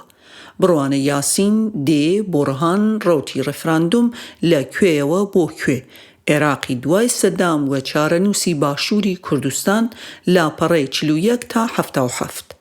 کۆتایی پەراوێز. هەر نەبێت یەکێک لە دەستکەوتەکانی ئەو بزافی ڕێفراندۆمە ئەنجامدانی ڕێفراندۆمی ناڕەسمی بوو کە هاوتەریب لەگەڵ هەڵبژاردنەکانی عێراق لە 2005دا بەڕێوەچوو. ئێمە ئێستاش پێمان وایە ئەگەر مەبەست تەنها زانینی هەڵوێستی خەڵکی لە باشووری کوردستان بێت لەمەڕ مەسەلەی سربەخۆیی، ئەوە دەکرێت لایەنەکان بگەڕێنەوە بۆ دەرەنجامی ئەو ڕێفراندۆمە کە لە 2005 کرا کە تیایدا کەم یا زۆر 98% خەڵکی کوردستان دەنگی بۆ سربەخۆیی و جیابوونەوەی باشووری کوردستان لە عێراقدا. پەراوێز لە ڕاستیدا ئەو کاتە پارتی و یەکەتی ئەگەرچی ڕاستەوخۆ یان ناڕاستەوخۆ ئەندامان و لایەنگرانی خۆیان هاندا بۆ دەنگدان بە سربەخۆیی، بەڵام هەرگیز ڕێفراندۆم نەبووە سیاسەتی ڕەسمی ئەو دوو حیزبە. نەک هەر ئەوە بەڵکو ئەم دوو حیزبە ڕاستەوخۆ یان ناڕاستەوخۆ ڕۆڵی شکست پێهێنانیان بەو بزافی ڕێفراندۆمدا بینی کە دوای کەوتنی دیکتاتۆر سەری هەڵدا. لە باشترین حاڵەتیشدا ڕێفراندۆم لەلایەن یەکێتی و پارتیەوە خرایە خزمەت پرۆژەی فیدرالی. جێگای وەبیرهێنانەوەیە کە لە سەردانێک بۆ لای مەسعود بارزانی لە سەرەتای مانگی 2004دا لەگەڵ 4 هاوڕێی دیکەیدا بورهان یاسین ڕوو دەکاتە بارزانی و پێدەڵێت کورد لە ژێر لووتکەیە، پاڵێکی دەوێ بۆ سەر لووتکە جەنابەت و مام جەلال پارتی و یەکیەتی بەرپرسن لەو پاڵە بۆ سەر لووتکە باشترین ئامرازیش بۆ ئەو پاڵە بۆ سەر لووتکە ڕێفراندۆمە پێویستە تەنانەت گرنگیشە ئەوە وەبیر بخەینەوە بارزانی لەو کاتەدا لەسەر ئەم قسەیە کە ئاراستەی کراوە هیچ کۆمنتێکی نەبووە دواتر بۆرهان یاسین لە نامەیەکی کراوەدا کە لە 6/7 2013دا بۆ بارزانی ناردووە ئەو ڕووداوەی بیر دەخاتەوە لە گێڕانەوەی ئەم ڕووداوانە مەبەست ئەوەیە بڵێن کە کاتێک ئەوانی دیکە باسی گرنگی ڕفراندوم و سربەخۆییان کردووە ئەوە ئەو پرسە بەلای پارتی و بارزانیەوە ئەوەندە گرنگ نەبووە بەڵام هەر کاتێک ئەوان باسی ڕفراندوم و سربەخۆییان کرد وەک ئەوەیە پێش ئەوان کەسی دیکە و هیچ هێزێکی سیاسی دیکە و هیچ ڕێکخراوێکی دیکە باسی ئەم مەسەلەیان نەکرد بێت بۆ هیچکردن و پراوێز خستن و بەنادیدەگرتنی ئەوانی دیکە و خەباتیان لە هەنووکەی سیاسەتدا پێویستیت بەوەیە کە ئەم کەس و هێز و ڕێکخراوانە لە مێژوودا بسڕێنەوە هەموو ئەمەش مەبەست لێی بۆ دەستگرتنە بە ئاسانی بەسەر دوا ڕۆژدا کۆتایی پراوێز لەلایەکی دیکەوە لەوە دەچێت کە پارتی دموکراتی کوردستان و بارزانی خوازیاری ئەوە بن کە گەڕانەوە نەکرێت بۆ ڕفراندۆمەکەی 2005 و لە ڕفراندۆمێکی نوێدا کە پارتی و بارزانی بانگەشێ بۆ دەکەن خەڵک دەنگ بۆ سربەخۆیی بدات بەم شێوەیەش ڕفراندۆم و سربەخۆیی ئەگەر بە تەواوەتیش نەبنە موڵکی پارتی و بارزانی ئەوە بێگومان بە توندی مۆری ئەو حزب و ئەو کەسە دەکەوێتە سەر ڕفراندۆمەکە ئەمەش دەرەنجامی زۆری لێ دەکەوێتەوە کە بۆ هەنووکەی سیاست و سیاستکردن گرنگن و بۆ داهاتوش ئاسەواری گرنگ بەجێ دەهێڵن ڕفراندۆم بریتیە لە هەڵبژاردننی ڕاستەوخۆی وەڵامی پرسیارێک لەلایەن خەڵکانێکەوە لەسەر مەسەلەیەکی دیاری کراو بەم پێیە پرۆسەی ڕفراندۆم بریتیە لە ڕێگایەک بۆ ئەوەی بزانیت خەڵکێک چیان دەوێت یان چ جۆرە وەڵامێکیان هەیە بۆ پرسیارێک پرسیارەکە لەسەر ئەم بنەمایە پێویستە پرسیارێک بێت کە خەمی گشتی بێت هەتا هەمووان لە ڕوانگەی خۆیانەوە ئەو وەڵامە هەڵبژێرن کە بەلایەنەوە گونجاوە بەم شێوەیە هەر پرسیارێک لە ڕێگای ڕفراندۆمەوە کە جۆرێکە لە دموکراتی ڕاستەوخۆ وەڵامی وەربگیرێتەوە ئەوە مانای وایە وەڵامەکەی لەلایەن خەڵکەوە شەریعەتی پێبەخشراوە بە پەیوەندی لەگەڵ بابەتی کێشەی نەتەوەیی و یەکلاکردنەوەی ڕفراندۆم دیوی دیکەی مافی چارەی خۆنووسینە بەم واتایەش ڕفراندۆم ئەو مکانیزمەیە کە لە ڕێگایەوە مافی چارەی خۆنووسین بە کردار پیادە دەکرێت بۆ یەکلاکردنەوەی خواستی گەلێک بەڵام ڕفراندۆمی کوردستان جیاوازە یان دەبێت جیاواز بێت چۆن جیاوازە یان بۆچی جیاوازە بەڕای ئێمە گەر ڕفراندۆم هەوڵێکە بۆ زانینی وەڵامی خەڵک بۆ پرسیارێک و لە کوردستانیش ڕفراندۆم بۆ زانینی وەڵامی پرسی سربەخۆییە ئەوە وەڵامی پرسیارەکە لە ئێستاوە بەگشتی دیارە لە ڕاستیدا هەروەک لە سەرەوە ئاماژەی پێدرا ساڵی 2005 خەڵکی باشووری کوردستان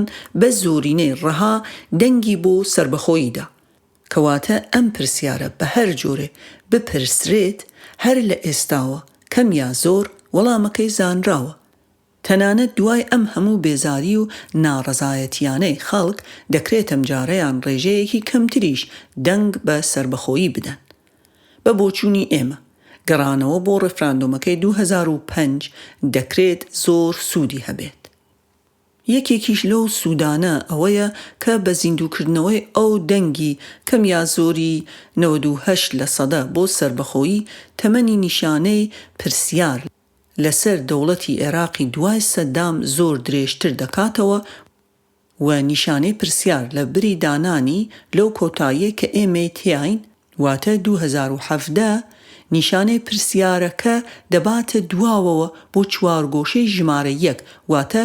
2003-2005 بە واتای ئەوەی کە کورد هەر لە سەرەتاوە ڕازی نەبووە ببێتەوە بە بەشێک لە عێراق بە مانایەکی دیکە ئەو کاتە کۆمەڵگای نێودەوڵەتی ئەوە باشتر دەزانێت کە خەڵکی باشووری کوردستان هەرزوو وە لە سەرەتاوە واتە لە 2005 نیشانەی پرسیاری جدی خستە سەر حکمت و سەرکەوتووی پرۆژەی دەوڵەتی عێراق و هەر ئەو کاتەش کورد گومانی خۆی لەسەر ئەو پرۆژەیە و خواستی خۆی بۆ جیابوونەوە لەو پرۆژەیە دەربڕی، بەڵام کۆمەڵگای جیهانی گوێی نەگرت.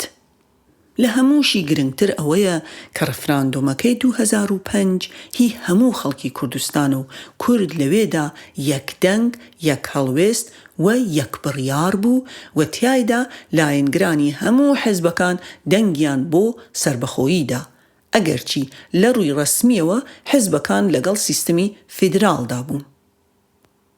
بەڵام ئاشکرایە کە ئەو ڕفراندۆمەی ئەمڕۆ پارتی بانگەشێ بۆ دەکات نە یەک دەنگ و نە یەک هەڵوێست و نە یەک بڕیار بوون پشتڕاست دەکاتەوە. جگە لەوەش مەترسی هەیە کە لە دۆخێکی ئەوەهادا دەستبردن بۆ ڕفراندۆم بە ئەنجامی پێچەوانە تەواو ببێت. ئەگەر پارتی بەردەوام بێت لەو گوتارەی کە دەخوازێت بڵێت ئێمە ڕفراندۆم دەکەین، ئەوانی دیکەش کەیفی خۆیانە لەگەڵ ڕفراندۆم دەبن یان نا، بە مانایەکی دیکە ئەمڕۆ مەترسی هەرە گەورە لەسەر ڕفراندۆم ئەم گوتارە تاکلاینەیە کە پارتی نوێنەرایەتی دەکات. گوتارێک نەک هەر بێباکە لەوەی کە ڕفراندۆم بکرێت بە شانازی هەمووان یان نا، بەڵکو ڕێک کار بۆ پێچەوانەکەی دەکات. ئەو حیزبە دەخوازێت ئەو شانازیە تەنها بە خۆی و بارزانی ببڕێت.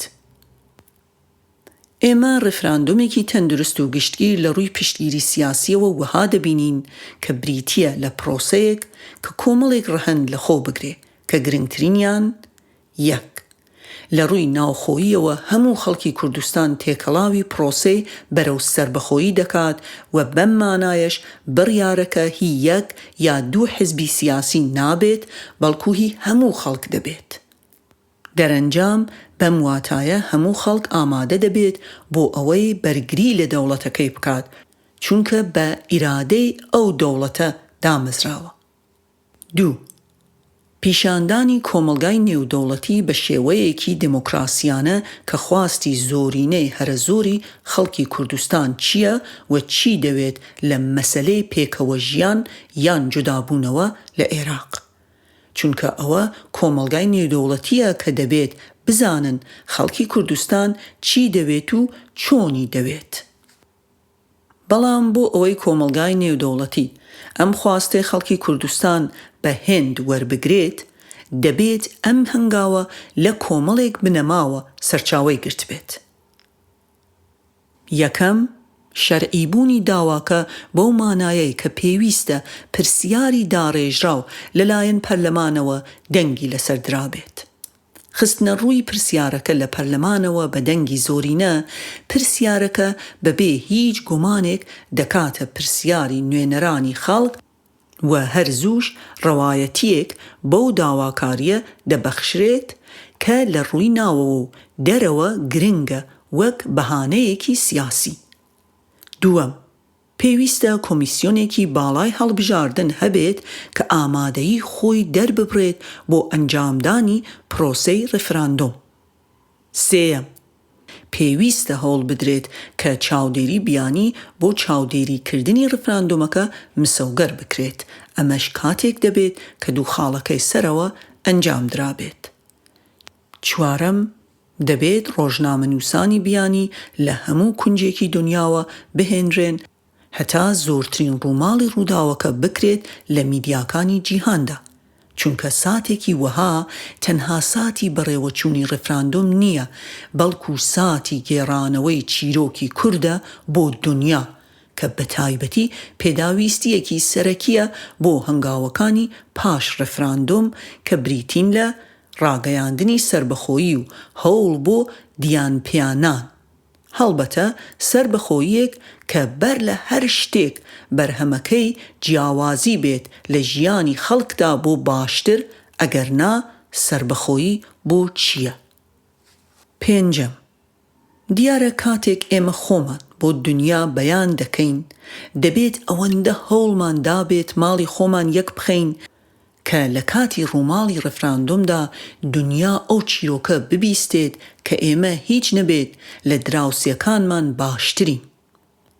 دیارە ئەمە بە پەلە و کاتی کورت ناکرێت، بەڵکو دەبێت ئاماژە هەبێت کە ئێمە ئاراستەی سیاسیمان گۆڕیوە لە ئێستای خراپەوە بۆ داهاتووی باشتر و ئەمەشمان هەرزوو بە کردار نیشان داوە. شەشەم، کاراکردنەوەی پەرلەمانی کوردستان بە گەڕانەوەی سەرۆکی پەرلەمان. سەرۆکی پەرلەمان لە ناو پەرلەماندا و لە پرۆسەیەکی پەرلەمانیدا کە تیایدا پەیڕەو و پرۆگرامی پەرلەمان پێوەرە هاوکار بێت بۆ چارەسەرکردنی تەواوی کێشەکان. جگەل لەوە پێویستە هێزە سیاسیەکانی کوردستان لە پرۆژەیەکی گشتگیردا لەسەر چارەسەری کێشەکانی هەرێم ڕێک بکەون وەک ئامادەکاریەکی شایستە بۆ ڕێفراندوم و هەنگاونان بۆ سەربەخۆیی. ئەلف، پرسی ڕێفراندۆم ببرێتە ناو پەرلەمان و لەوێدا ئەم پرسە کاری لە تەکدا بکرێت. لە ڕێگای دەرکردنی یاسایەکی تایبەت بە ڕێفراندۆم کە تیایدا بۆ نمونە ئەوە یەکلایی بکرێتەوە کە ئایا ڕێفراندۆم ڕاوێژکاریە، واتە تەنها هێزی ڕاوێژی هەیە و بەس، واتە دوا بڕیار دەبێتە هی پارلەمان، یان ئەوە تا ڕێفراندۆم بڕیاری و مۆلزیمە، واتە دەرهاویشتەی ڕێفراندۆم یەکسەر دەبێتە بڕیار. ئەمە و زۆر پرسی دیکەی یاسایی وەک ئەوەی ئایا ئێمە چه جۆرە ڕێفراندۆمێک دەکەین. ڕێفراندۆمی ڕەسمی لە ڕووی نێونەتەوەییەوە، واتە بە ئامادەیی کۆمەڵگای نێونەتەوەیی، بە تایبەتی نەتەوە یەکگرتووەکان بۆ پێزانین و سەرپەرشتیکردنی پرۆسەکە، یان ڕێفراندۆمی ناڕەسمی وەک ئەوەی لە 2005 لە هەرێمی کوردستان کرا. ب. پێویستە لە ماوەیەکی دیاریکراودا کۆمیسیۆنی باڵای هەڵبژاردنەکان هەڵبەتە هی کوردستان بە تەواوەتی ئامادە بێت بۆ سەرپەرشتیکردنی هەر هەڵبژاردن و ڕێفراندۆمێک. جیم، پێویستە پرسی چارەنووسی ناوچە دابڕێنراوەکان پێش پرسی ڕێفراندۆم لە پەرلەماندا یەکلا بکرێتەوە، ئەگەرنا هەر نەبێت بەرەو ڕووی ئەو ڕاستیە گرنگ و پڕکێشەیە دەبینەوە کە ئایا چۆن دەکرێت ئەو ناوچانە بێبەش بکرێن لە مافی بەشداری لە ڕێفراندۆمێکی چارەنووسسازدا بۆ هەرێم کە دەربارەی سەربەخۆییە، و ئایا گەر ئەو ناوچانە بەشداری بکەن بەر لەوەی لە ڕووی یاساییەوە گەڕابێتنەوە سەر هەرێم چی دەبێت و چی ڕوودەدات. پرسیاری هەرە گرنگیش لەو بارەیەوە ئەوەیە ئایا ئەم شێوازە لە ڕێفراندۆم، واتە ڕێفراندۆم بەبێ ناوچە دابڕێنراوەکان یا دژەکەی، واتە بەو ناوچانەوە بەر لە چارەسەرکردنی کێشەیان پڕ نابێت لە کێشەی جدی، یەکێکیش لەوانە ڕادەی ڕەوایەتی یان ناڕەوایەتی ئەم ڕێفراندۆمەی کە بۆ سەربەخۆیی تەواوی باشووری کوردستان دەکرێت بە ناوچە دابڕێنراوەکانیشەوە. دال، لەسەر بنچینە و پرەنسیبی ئەوەی کە پرسی ڕێفراندۆم و سەربەخۆیی پرسی هەموو هێزە سیاسیەکان، پێکهاتەکان، توێژە جیاجیاکان، کۆمەڵگای مەدەنی و هەموو تاکەکانە بەبێ جیاوازی، ئەوە پێویستە ژوورێکی سیاسی یاسایی وەک پێشنیار بە ناوی ئەنجومەنی باڵای پرسە نیشتمانی و استراتیژیەکان بۆ پرسی سەربەخۆیی و ڕێفراندۆم پێک بهێنرێت و نوێنەرانی سیاسی لە ئاستی هەرە بەرز و نوێنەری فراکسیۆنەکان تیایدا بەشدار بن. ئەم ئەنجومەنە پەیڕەوی خۆی هەبێت و کار لەگەڵ هەموو ڕەهەندەکانی ڕێفراندۆم و سەربەخۆییدا بکات، وەک ڕەهەندی عێراقی، ئیقلیمی، پەیوەندیە دیپلۆماسیەکان، پەیوەندیە گشتی و جەماوەریەکان، ڕاگەیاندن و ڕای گشتی. بەم پێیەش هیچ هێز و لایەنێک لەم پرسەدا نابێ بەبێ هێز و لایەنەکانی دیکە هیچ هەنگاوێکی تاکلایەنە لە مەسەلەی ڕێفراندۆم و سەربەخۆییدا بهاوێژێت و ڕاگەیاندنی ئەوەها بدات کە کاریگەری بخاتە سەر کاری ئەنجومەنی باڵای پرسە نیشتمانی و ئستراتیژیەکان. شتێکی باش و پێویستیشە نوێنەری پێکهاتەکانیش لە ئەنجومەنێکی ئەوەهادا نوێنەرایەتیان هەبێت.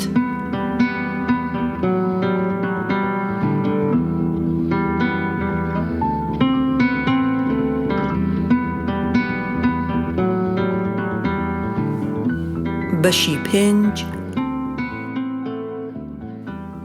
دەرەنجام. یەکێک لە ئەرکەکان لە داهاتوودا ئەوەیە کە دامەزرانی دەوڵەتی سربەخۆی باشووری کوردستان زیاتر بەرهەمی بەلووتکە گەیشتن و کامڵبوونی سێ بێهیوابوون بێت، نەک بە زەرورەت حکمت و بڕیاری بژاردەی سیاسی کوردستان. 1. بێهیوابوونی کۆمەلگای نێونەتەوەیی بە تایبەتی ئامریکا لە پرۆژەی دەوڵەتی عێراق. 2. بێهیوابوونی شیعە و سوننە لە یەکتر و لە بەیەکەوە ژیان. 3. بێهیوابوونی کورد لە دەوڵەتی عێراقی یەکبووی فدرالی و دموکراتی. بەم مانایەش ئەم ڕووداوە دەرهاویشتەیەکی ئاڵۆز دەبێت لە کۆی پێشوەچوونەکان کە دوجار بە ئەگەری زۆر زلهێزەکان و هێزە ئیقلیمیەکان بەرەو ڕووی ڕاستی دروستبوونی دەوڵەتی سربەخۆی باشووری کوردستان دەکاتەوە. ئەو کاتەش بە ڕەسمیناسینی وڵاتانی دەرەوە لەو دەوڵەتە کوردستانیە سربەخۆیە وەک ئەمری واقع دەردەکەوێت تا بژاردەیەکی سیاسی نەخشە بۆ داڕێژراو. بە مانایەکی دیکە بە ئەگەری زۆر چرکەساتێک دێت کە تیایدا لە ئاکامی داڕمانی بە تەواوەتی دەوڵەتی عێراق نەهێزە کوردستانیەکان، نەهێزە ئیقلیمیەکان و نە زلهێزەکان کاتی زۆریان لە بەردەمدا نابێت بۆ بیرکردنەوە و خەمڵاندنی بژاردەی هەرە گونجاو بۆ خۆیان، چونکە ئەو کاتە داڕمان یەکسان دەبێت بە پارچە پارچەبوونی عێراق و دروستبوونی کوردستانێکی جیابووەوە لە عێراق. ئەوە تا بۆ نمونە باڵوێزی پێشووی ئامریکا لە عێراق جیمز جفری باس لە سناریۆیەکی ئەوەها دەکات کە تیایدا عێراق لە دەرەوەی ئێرادەی ئامریکا هەڵبوەشێتەوە، کاتێک دەڵێت ئێستا ئامریکا بە چاوی لایەنگری سێری دابشکردنی عێراق ناکات مەگەر ئەمە بوو بێت بە شتێک کە نەتوانێت خۆی لێلا بدات، کە حاڵی حازر دەتوانێت خۆی لێلا بدات. پەراوێز www.livingpress.com دەستگەیشتن 21/6/2016 جەختکردنەوەی ناوکەوانەی لێگیراو هی ئێمەیە. کۆتایی پەراوێز. بەم مانایەش ئەگەری هاتنە پێشەوەی چرکەساتێک هەیە کە تیایدا ئامریکا ناتوانێت خۆی لە دابەشبوونی عێراق لا بدات، بەڵکو کاتێک کە دابەشبوونەکە دەبێتە ئەمری واقع، ئەو کاتە ئەوەی پێویست دەکات ئەوە دەبێت کە سیاسەتێکی نوێی گونجاو بۆ حاڵەتێکی نوێ پیادە بکات. دوای ساڵانێک لە خەبات لە پێناو ئۆتۆنۆمیدا ڕێکەوتن لەگەڵ بەعس لەم چوارچێوەیەدا واتە 1970 تا 74 و لە هەمووی گرنگتر ئەزموونی عێراقی فێدراڵ و دموکرات 2005 تا ئێستا کوردایەتی لە باشووری کوردستان بە گشتی پێویستی بە پێداچوونەوەیەکی جددی و قوڵ و هەمە ڕەهەند بە بیرکردنەوە و جیهان بینی خۆیدا هەیە. لە ڕاستیدا کەوتنی ڕژیمی سەدام لە 2003دا دەرفەتێکی زێڕین بوو بۆ ئەم پێداچوونەوەیە. بەڵام لەگەڵ ئەم ڕووداوە گرنگەدا کوردایەتی نەک هەر پێداچوونەوەی بۆ نەکرا، بەڵکو کورد زیاتر لە پێهەڵگرتن لە جیهان بینی ئۆتۆنۆمی خوازیەوە، تۆ بڵێ ئۆتۆنۆمیزمەوە ڕاستتر بڵێین کوردایەتیە کۆنەکە، چووەوە بەغدا. دەرهاویشتەی ئەزموونی ڕابردوو واتە ئەزموونی ساڵانێکی دوور و درێژ لە خەبات لە پێناو ئۆتۆنۆمیدا کۆمەڵێک وانەیە کە گرنگترینیان ئەمانن. 1. خەبات بۆ بەدەسێنانی ئۆتۆنۆمی ئەو ئاسانە نەبووە وەک ئەوەی لەلایەن قوتابخانەی ئۆتۆنۆمی خوازەوە بەردەوام بانگەشەی بۆ کراوە، بەڵکو ئەم خەباتە قوربانیەکی زۆرتری بیستووە لەوەی کە زۆرێک لە میلەتانی دیکە بۆ سربەخۆیی داویانە. 2. بە ئەزمون لە باشووری کوردستان دەرکەوت کە ئۆتۆنۆمی یان فێدرالی بۆ کوردستان و دموکراتی بۆ عێراق بەشی چارەسەرکردنی پرسی نەتەوەیی ناکەن. کێشەکەش بۆ مانایە ئەلاوی و جافەری و مالکی و عەبادی و هێدێت نین، بەڵکو کێشەکە لەوە قوڵتر و لەوە فراوانترە. ئۆتۆنۆمی و فێدرالی ناتوانن ببن بە بنەمای هاوتابوون و یەکسانبوونی دوو نەتەوە. تەنانەت بگرە لە سیستەمێکی ئەو پەڕی دموکراتیشدا. لە ڕاستیدا لە 60 ساڵی ڕابردوودا کورد لە باشووری کوردستان خەباتی کرد بۆ دموکراسی لە عێراق و قوربانیەکی زۆریشی لە ڕێڕەوی ئەم خەباتەدا دا. بەڵام کە دوجار هەر نەبێت لە فۆرمدا لە عێراقی دوای سەدام ئەم دموکراتیە بەدەست هات، دەرکەوت کە دەستکەوتی خەباتی کورد لە پێناو دموکراسیدا دیکتاتۆریەتی زۆرینە بوو، واتە زۆرینێ عەرەب. ئەمڕۆ پرسی دموکراسی لە وڵاتانی دەرەوەی ئەوروپا لەمەڕ ستەمکاری زۆرینە جێگای مشتومڕێکی زۆرە. پەراوێز بۆ زانیاری زیاتر بڕوانە یارود جارنت 2016 The Struggle Over Term Limits in Africa, The Power of Protest, Journal of Democracy, Volume 27, Issue 3, کۆتایی پەراوێز. دوجار دەرکەوت کە دموکراسی لە کۆمەلگایەکی ڕۆژهەڵاتی ناوەڕاستی وەک عێراق نەتەوەی سەردەست دەکات بە خاوەنی دەسەڵاتێک کە زیاتر لە دیکتاتۆریەتی زۆرینە دەچێت تا هەر شتێکی دیکە. ڕێک ئەمە یەکێک بوو لە بەهانە هەرە گرنگەکان کە بزوتنەوەی ڕێفراندوم لە سەرەتای سەرهەڵدانیدا بە تایبەتی لە ساڵی 2004دا هێنایە دەنگ. لە عێراقی دوای سەدامدا لەگەڵ ئەو هەموو دژمنکاری و ململانی خوێناویە لە نێوان عەرەبی سوننە و عەرەبی شیعەدا هەبووە، بەڵام دوجار بە کردار دەرکەوتووە کە ئەم دوو پێکهاتەیە لە کەمترین نزیک بوونەوەیاندا لە یەکتر مەترسی دیکتاتۆریەتی زۆرینە بۆ سەر کورد لە عێراق دروست دەکەن. شێوازی دروستکردنی حکوومەتی عەبادی وەک نمونە و چۆن چۆک بە کورد دانرا بە ڕاشکاوی پێگوترا بەبێ بوونی ئێوەش حکوومەتی عێراق دادەمەزرێت.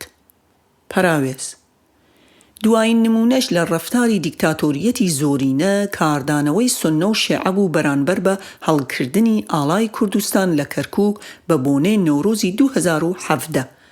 لە کاردانەوەیەکدا بە زۆرینەی سوننە و شیعە لە کۆبوونەوەیەکی پەرلەمانی عێراقدا و لەگەڵ ئەوەش فراکسیۆنە کوردستانیەکان بە یەک هەڵوێست بایکوتی کۆبوونەوەکەیان کرد، بڕیار درا کە ئاڵای کوردستان لە کەرکووک بهێنرێتە خوارەوە. ئەم ڕووداوە جارێکی تر ئەوەی پشتڕاست کردەوە کە ئەگەر سوننە و شیعە شان بەشانی یەکتر دژی کورد بوەستنەوە، ئەوە کورد هیچ دەرفە و پەراوێزی کاریگەریکردنی بۆ نامێنێتەوە. کۆتایی پەراوێز هەر لەبەر ئەوەیە کە بیری سربەخۆیی دەبێت لە بنچینە و سەرەتادا لە هەڵوەشانەوەی دروشم و بەهاکانی خەباتی سیاسی ڕابردوو، واتە ئۆتۆنۆمی فێدرالی بۆ کوردستان و دموکراتی بۆ عێراق پێ هەڵبگرێت. بەبێ ئەم هەڵتەکاندن و هەڵوەشانەوەیە قسە دەربارەی سربەخۆیی و هەنگاونان بەرەو سربەخۆیی شتێکی پڕکێشە دەبێت. دەکرێت لەم هەڵوەشانەوەی مێژووەدا ئەوەش ببینرێت یا ڕاستتر بڵێن پێویستە ببینرێت کە خەبات بۆ ئۆتۆنۆمی لە ماوەیەکی دوور و درێژدا بوو بە بەشێک لە یاریەکی ئیقلیمی کە تیایدا داگیرکارێکی دیکە ئامادە بوو بۆ بەرژەوەندی خۆی پشتگیری کورد لە عێراق بۆ ئۆتۆنۆمی بکات. بەمەش بزافێکی ئازادی خواز بوو بە بزافێکی وابەستە. بەهانەیەکی ئۆتۆنۆمی خوازان بۆ وەدەستخستنی یارمەتی لە داگیرکارێکی دیکە بەردەوام ئەوە بووە کە ئەگەر داوای زیاتر لە ئۆتۆنۆمی بکەین کەس پشتگیریمان ناکات. بەڵام دەرکەوت هەر هەمان پشتگیری تۆ بڵێ وابەستەیی بە شێوازی جۆراوجۆر بۆ کورد پشتشکێن بووە، وەک بۆ نمونە پشتشکان و نسکۆکەی 1975. هەڵبەتە پێویستە ئەوە بڵێن کە لە خەباتی ئۆتۆنۆمی خوازیدا توی ئەو کولتورەی کە تیایدا داگیرکارێکی دیکە کرا بە فریادڕەس هەر لە ساڵی 1961ەوە لەگەڵ دەستپێکردنی بزافی ئەیلول چینراوە. 31 ئابی 1996 بەرهەمێکی ئەو تووە بوو. ئەگەرچی 31 ئاب لە زەمنێکی دیکەدا ڕوویدا، بەڵام لۆژیکە هاوبەشەکە ئەوە بوو: لە پێناو مانەوەی خۆم و بردنەوەی شار، لە وەرگرتنی یارمەتیدا هیچ هێڵێکی سوور نییە. پێشتر ئەم لۆژیکە بۆ ماوەی 14 ساڵ بووە بەهانەی ئەوەی کە بزافی ئەیلول شای ئێران بکات بە فریاد ڕەس، بەڵام دواتر لە 31 ئابدا بۆ بردنەوەی شەڕ دژی براکان دیسان هێڵی سوور بەزێنرا و ئەم جارەیان یارمەتی لە ئەندازیاری ئەنفال و کیمیابارانکردنی هەڵەبجە سەدام حوسەین وەرگیرە. لە بەرانبەر ئەمەشدا پشتبەستن بە هێزی پاسداری ئێران بۆ لەناوبردنی هێزێکی دیکە دیوێکی دیکەی هەمان دراو بوو. پێشتریش هەرەس و شکستی 1975ش بەرهەمێکی دیکەی ئەم تووە چاندراوە بوو. لەبەرەوە گرنگە لە هەڵدانەوەی لاپەڕەی مێژوو ئەو پرسیارە بکرێت: ئایا خەبات بۆ ئۆتۆنۆمی چەند کەوتووە لەسەر کورد؟ ئەم پرسیارە و زۆر پرسیاری دیکە ڕوو لە مێژوو و وەڵامدانەوەیان زۆر گرنگن بۆ ئامادەکردنی هزر و ئەندیشە بۆ قبولکرانی یا قبوڵاندنی دروشمی سربەخۆیی. ئەمڕۆ دوای ئەم هەموو ئەزمونە پێویستە ئەم پرسیارە بکرێت: ئایا ئەوە دەهێنێت و بواری ئەوە ماوە دوای ئەم هەموو ئەزمونە چیتر کورد و بەرهێنانی سیاسی لە دەوڵەتێکدا بکات کە بە هەموو پێوەرێک شکستی خواردووە؟ هەروەها هیوا هەڵبچنێت کە ئەم دەوڵەتە شکست خواردووە ببێت بە دەوڵەتێکی سەقامگیر و سەرکەوتوو؟ لە ئێستادا دوو ئاراستە لەمەڕ بانگەشەی سربەخۆیی لە هەرێمی کوردستان باڵادەستن. یەکێکیان بە مناسبە و بێ مناسبە و زۆر جار لە ڕێگای دەستبردن بۆ هەست و نەستی خەڵک باسی سربەخۆیی دەکات، بەڵام ئاراستەی دیکەیان بە بەهانەی ئامادە نەبوون و پڕکێشەیی بابەتەکە دەخوازێت باسکردن لەم مەسەلەیە دوا بخات. لەلایەکی دیکەوە دەکرێت بڵین مانەوەی ئەم مەسەلە گرنگ و استراتێژیە بەم دوو ئاراستەیە مەترسیەکی گەورەیە بۆ سەر خودی بژاردەی جیابوونەوە و سربەخۆیی. هەنگاوێکی گرنگ بۆ چارەسەری ئەم ئیشکالیەتە ئەوەیە کە پێویستە گۆڕانکاری بەسەر هەردوو ئاراستەکەدا بێت. 1. ئەو ئاراستەیەی کە زۆرتر باس لە کێشەکانی ناوەڕۆکی پرۆژەی سربەخۆیی دەکات و دەخوازێت جارێک کورد بە کردار باش خۆی ئامادە بکات بەر لەوەی ئەو دەوڵەتی سربەخۆیە ڕابگەیەنێت، پێویستە گۆڕانکاری بەسەر بۆچوونەکەیدا بهێنێت. ئەم ئاراستەیە دەبێت ئەو تێگەیشتنە بەجێ بهێڵێت کە دەخوازێت بڵێت ئەوانی دیکە تۆ بڵێ ئاراستەکەی پارتی تەنها مۆزایدە بە مەسەلەی سربەخۆییەوە دەکەن و هیچی دیکە. هەندێک جاریش بە کەمکردنەوە لە بەهای قسەکانی پارتی لە مەرسەربەخۆیی دەخوازێت بە تەنزەوە بڵێ باشە ئەگەر ڕاست دەکەن با دەوڵەتی سربەخۆ ڕابگەێنن، ئێمەش ئەو کاتە دەستخۆشی و پیرۆزباییان لێ دەکەین. 2. لە ڕاستیدا ئەوەی پارتی دەیکات بە باش و خراپ کاریگەری لەسەر بیرۆکە و ئاراستەی کارکردن بۆ سربەخۆیی دادەنێت، هەر نەبێت بۆ دوا ڕۆژ پارتی دەکات بە خاوەنی شانازی سربەخۆیی. جگە لەوەش پارتی هەرچیە بکات لە ئاراستەی پرۆژەی سربەخۆییدا لە فەزایەکی سیاسی خاڵیدا نایکات، بەڵکو لە فەزایەکدا دەیکات کە کۆمەڵێک کاریگەری دادەنێت و دەبێتە هۆی کۆمەڵێک کاردانەوە لەلایەن هێزە سیاسیەکان و کۆمەلگای مەدەنی و توێژە جیاجیاکان و تاکەکان و هێدت. جگە لەوەش لە ئاستی ئیقلیمی و نێودەوڵەتیشدا کاریگەریەکە حاشا هەڵنەگرە. تا پارتی بەردەوام بێت لە قۆڕقکردنی فایڵی سربەخۆیی و سەرکێشی و پێداگری تاکلایەنە لەسەر ئەوەی کە ڕێفراندوم و سربەخۆیی پرۆژە و شانازی ئەو حیزبن، ئەوەندەش زیاتر هاوکات زیان بەو پرۆژەیە دەگات. بە پێچەوانەشەوە چەند زوو ئەم پرۆژەیە لەم قۆڕقکاری و تاکلایەنیەی پارتی ڕزگار بکرێت و ببێت بەهی هەمووان، ئەوە زووتر پرۆژەکە دەرفەتی دەبێت ببێت بە پرۆژەیەکی نیشتمانی نەتەوەیی گشتگیر و تەندروست و بە هەمان پێوەر دەرفەتی سەرکەوتنیشی زیاتر دەبێت. پەراوێز ئەم بۆچوونە چەند ساڵێک پێش ئێستا لەلایەن بورهان یاسینەوە جەخت کراوەتەوە، بە تایبەتی لە زنجیرە کۆڕێکدا لە کوردستان و هەندێک وڵاتی ئوروپا لە ساڵی 2012 و 2013 بۆ بینینی ناوەڕۆکی کۆڕەکە کە لە کۆپنهاگن تۆمارکراوە بڕوانە www.youtube.com. کۆتایی پەراوێز.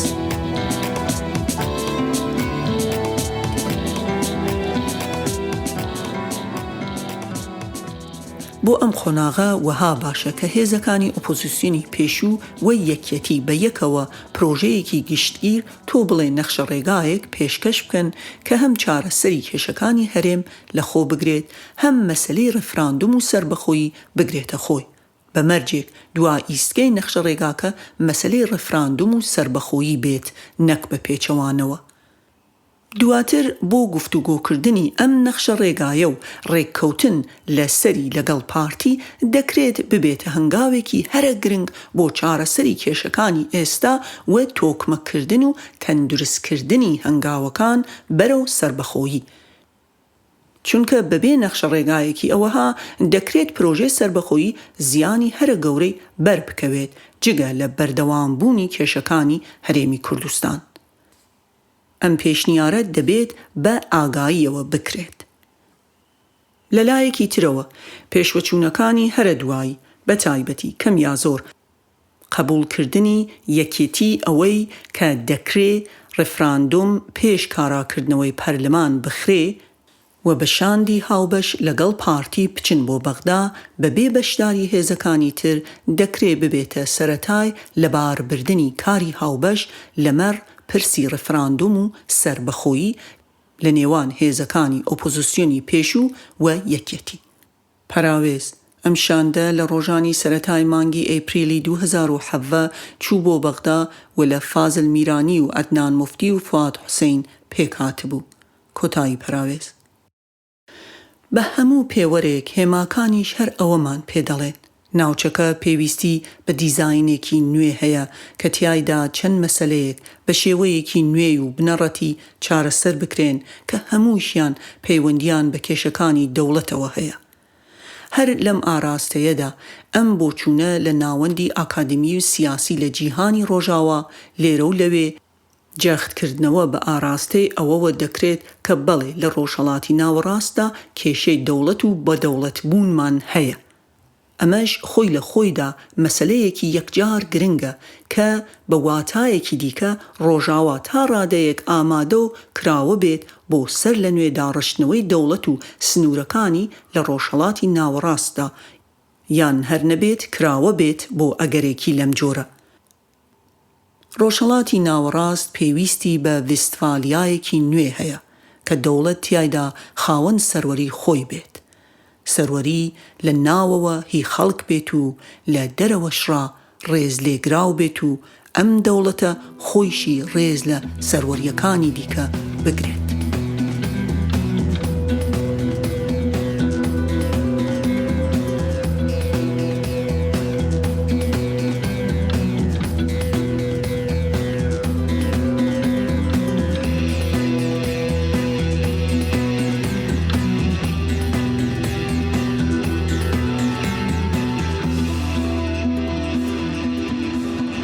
بەشی 6 نەخشە ڕێگا. چەمک و گوتاری دەوڵەتی کوردی هەروەها دەنگۆی ڕاگەیاندنی ئەو دەوڵەتە مەسەلەیەکی سیاسی فرەئاست و فرەڕەهەندە. بۆ قسەکردن دەربارەی ئەم مەسەلە گرنگە و مامەڵەکردن لە تەکیا پێویستە هەموو ئاست و ڕەهەندەکان لە بەرچاو بگیرێن. لەلایەکی دیکەوە کەمترین ئاستی یەکانگیربوون لە نێوان ئاراستە و گوتاری پارتی دموکراتی کوردستان لەلایەک و هێزەکانی دیکە لەلایەکی دیکەوە نییە، بە تێبینی ئەوەی کە دەکرێت یەکێتی حاڵەتێکی تایبەتی بێت.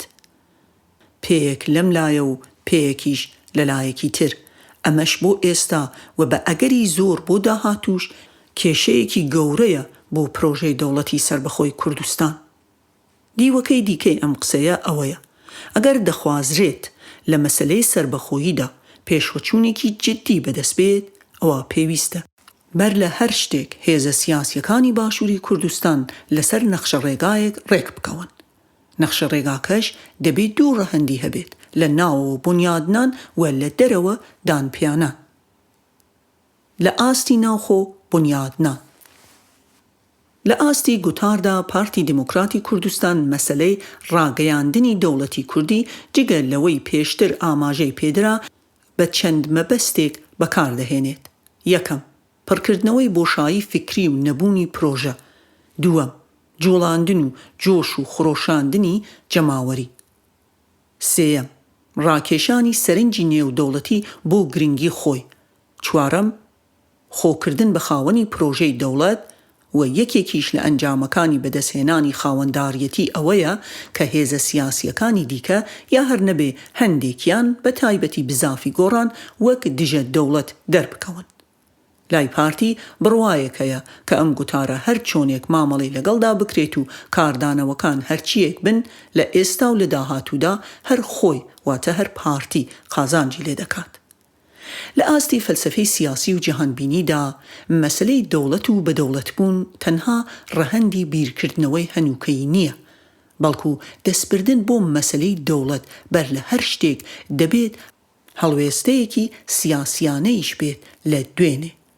ڕاستە وەک زەمەنی مجەڕەد دوێنێمان جێهێشتووە، بەڵام لە دوێنێدا کۆمەڵێک جیهانبینی و باوەڕی سیاسی و بەهای کولتوری سیاسی بەرهەم هاتوون کە بەشێکی زۆر لە ئێمە ئێستاش هەڵگیریانین.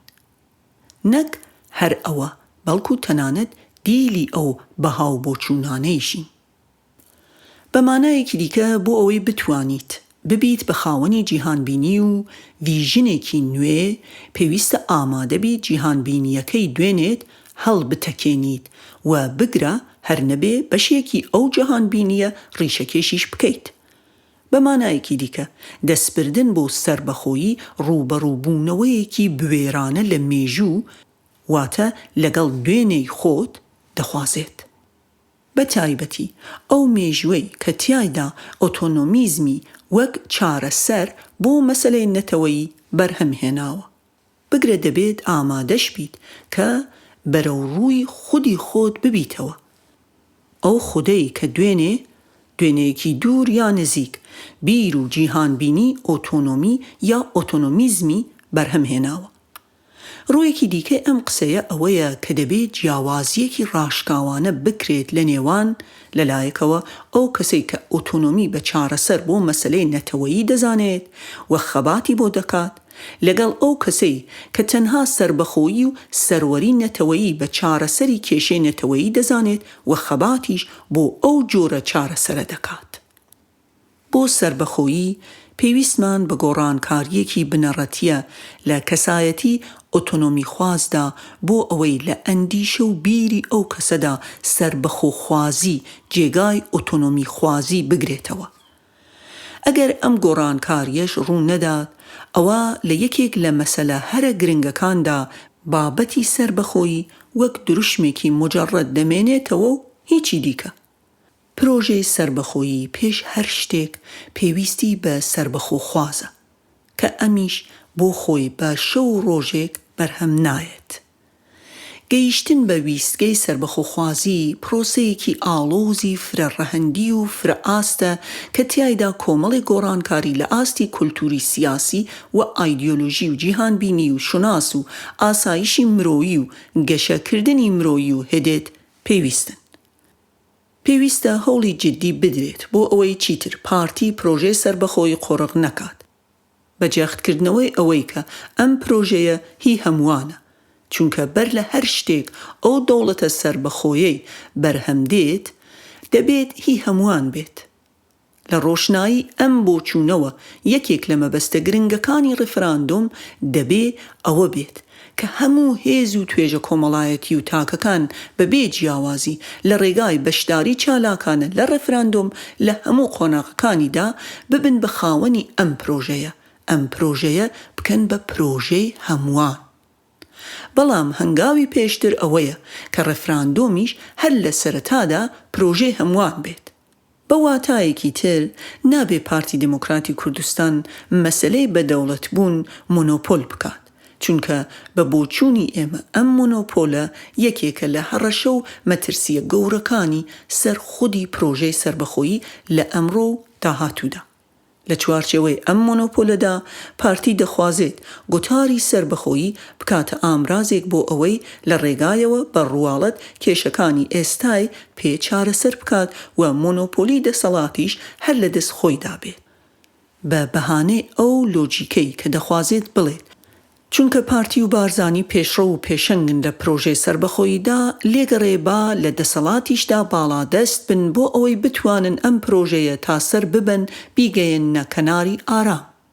خواست و مەراقی ئەم مۆنۆپۆلە بە ئەگەری زۆر دەستبردن بۆ سربەخۆیی دەکات بە مغامرەیەکی سیاسی و داهاتوش بارگاوی و پڕکێشە دەکات. بۆ ئەوەی ئەم پرۆژەیە تەنها هی پارتی نەبێت و لە قۆڕخکاری ئەو حیزبە ڕزگار بکرێت و هەمووان ببن بەخاوەنی ئەوە بەلای کەمەوە پێویستە ئەم هەنگاوانە پەیڕۆ بکرێت. یەکەم، ڕوونکردنەوەی ئامانجی سربەخۆیی بۆ ڕایگشتی. دووەم، کردنی ئەم پرۆژەیە بە پرۆژەی خەڵک و لە پێشدا بڕیاردان لەسەری لە ڕێگای پەرلەمانەوە. سێەم، گرێدانی ڕفراندوم و هەڵبژاردننی کوردستان پێکەوە. چوارەم، پێویستە کار بکرێت بۆ بەرهەمهێنانی هاوپەیمانیەکی سیاسی لە نێوان هێزە سیاسیەکاندا کە کروکی ئەم هاوپەیمانیە مەسەلەی سربەخۆیی و ڕفراندوم بێت. بەڵام لە هەمان کاتیشدا مامەڵە لە تەک سربەخۆیی و ڕفراندومدا وەک ئیستگەیەکی کۆتایی بکات. بۆ گەیشتن بەم ئیستگەی کۆتاییە پێویستە کۆمەڵی ویستگەی زۆر گرنگ و پێویست ڕاگوزەریان پێدا بکرێت. هەر لە کاراکردنەوەی پارلەمان و سەلامەتی پێگەی پارلەمان و هدت. گرنگە لە دەست پێشخەریەکی ئەوەهادا پێکهاتەکانی دیکەش فەرمویان لێ بکرێت و هەر لە سەرەتاوە بەشدار بن لە بەرهەمهێنانی دەوڵەتی هاوڵاتیدا. بۆنیادنراو لەسەر بنچینەی بەهاکانی دادپەروەری و هاونیشتمان بوون و دموکراسی و فرەیی و سەروەربوونی یاسا و خوشگوزەرانی هاوڵاتیان و هدت. پێنجەم، بە تایبەتی لەم قۆناغەدا چارەسەرکردنی کێشەکان بۆ هەموو لایەک بکرێت بە پێشمەرج و باشتر وایە هەروەک پێشتر ئاماژەی پێدرا لە نەخشە ڕێگاکەدا چارەسەر بۆ کێشەکان دیاری بکرێت و ڕێکەوتنیان دەربارە بکرێت و هەروەک گوترا ڕێفراندوم و سربەخۆیی بکرێت بە قۆناغ و ئیسکەی کۆتایی نەخشە ڕێگاکە. چون بەرەو ڕێفراندوم و بڕیاری چارەنووسسازی سربەخۆیی بەبێ ئەوەی کێشەکان چارەسەر کرابن یا هەر نەبێ نەخشە ڕێگایەکی جددی گشتگیر بۆ ئەو مەبەستە هەبێ واتای مغامرە و ڕیسکردنە بە ڕێفراندوم و سربەخۆیی. دوجار مەبەستێکی زۆر گرنگی هەر نەخشە ڕێگایەک بۆ سربەخۆیی دەبێت ئەوە بێت کە هەردوو ئاراستە لە باسی سربەخۆییدا یەک بخرێن و ڕێککەوتن لەسەر نەخشە ڕێگایەک بکرێت کە دوجار هەردوو ئاراستەکە لە ناو خۆیدا جێ بکاتەوە. بەم واتایش دوای نەخشە ڕێگاکە دوو ئاراستەیی لە گوتاری سربەخۆییدا کۆتایی پێبێت. هەمووان یەک نەخشە ڕێگایان هەیە و هەموویشیان یەک گوتارن. بە پێچەوانەشەوە واتە مانەوەی ئەم دوو ئاراستە جیاوازە لە یەکتر، جیاواز وەک دوو هێڵی هاوتەریب مەترسیەکی هەرە گەورەیە بۆ سەر پرۆژەی سربەخۆیی. گرنگە لە نەخشە ڕێگاکەدا هیچ لایەنێک پەراوێز نەخرێت، بەڵام لە هەمان کاتدا گرنگە ئەوە جەخت بکرێتەوە کە هیچ هێزێک بە هیچ بیانوێک نە پێگەی پێشڕەوایەتی و نە پێگەی پێشەنگی لە پرۆژە و نەخشە ڕێگای سربەخۆییدا وەربگرێت. هەر لایەنێک بە پێقەوارەی خۆی لە پەرلەماندا جێگە و پێگەی هەیە لە پرۆسەکەدا. ئەمەش یەکێکە لەو هۆیانەی کە زەرورەتی بە پەرلەمانیکردنی پرۆسەی سربەخۆیی دەسەپێنێت. هەموو لایەنەکان دەبێت کۆک بن لەسەر ئەوەی کە باشترین چوارچێوە بۆ یەکلاییکردنەوەی گفتوگۆ دەربارەی سربەخۆیی و هەنگاونان بەرەو لووتکەی سربەخۆیی چوارچێوە و پرۆسەی پەرلەمانیە. لەلایەکی دیکەوە پارتی دموکراتی کوردستان لە ڕێگای هەڵسوکەوتەکانیەوە ئەوەی پشتڕاست کردوێتەوە کە کارکردن لەگەڵیدا لە چوارچێوەی پەرلەمان و یاسا و ڕێساکانی دموکراسیدا ئاسان نییە. مەسەلەی یاسای سەرۆکایەتی هەرێم، نووسینەوەی دەستور و پەکخستنی پەرلەمان و هەدەت گەواهی ئەوەن وای لێ هاتووە مرۆڤ بگاتە ئەو باوەڕەی کە بڵێت لەگەڵ پارتیدا ناکرێت، بەڵام بەبێ پارتیش هەر ناکرێت. بەڵام پارتیش بە تەنها پێی ناکرێت. ئەمەش دۆخێکی مەترسیداری بە بنبەست گەیشتووە تا هەر شتێکی دیکە. لە بەرانبەر ئەم حاڵەتەدا هێزە سیاسیەکانی دیکە تەنها یەک بژاردەیان لە بەردەمە، ئەویش ئەوەیە کە هیچ ڕێگاچارەیەکی دیکە نییە جگە لە کارکردنی هێزەکانی دیکە لەگەڵ ئەو حیزبەدا. بە بەهانەیەکی زۆر سادە بەڵام گرنگ لە پێناو پاراستنی هەنووکەیی کورد و گەیشتن بە ئامانجی سربەخۆیی لە داهاتوودا دەبێت ڕۆڵی هەمووان دانپێیانراو بێت. بە کورتی و بەچڕی کورد لە باشوور یەک بژاردەی لەبەردەستە، ئەویش کەمکردنەوەی ئەو مەودا و جیاوازیەیە کە لە نێوان پارتی و هێزە سیاسیەکانی دیکە هەیە.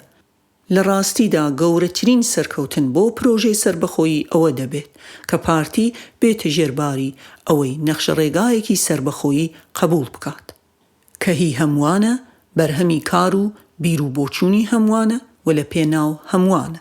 هەروەها پارتی پابەند بکرێت بە پرۆژەی هەمووانەوە و بەم پێیەش کۆتایی بهێنرێت بە سەرکێشی و تاکڕەویەکانی ئەو حیزبە لەمەڕ مەسەلەی سربەخۆییدا.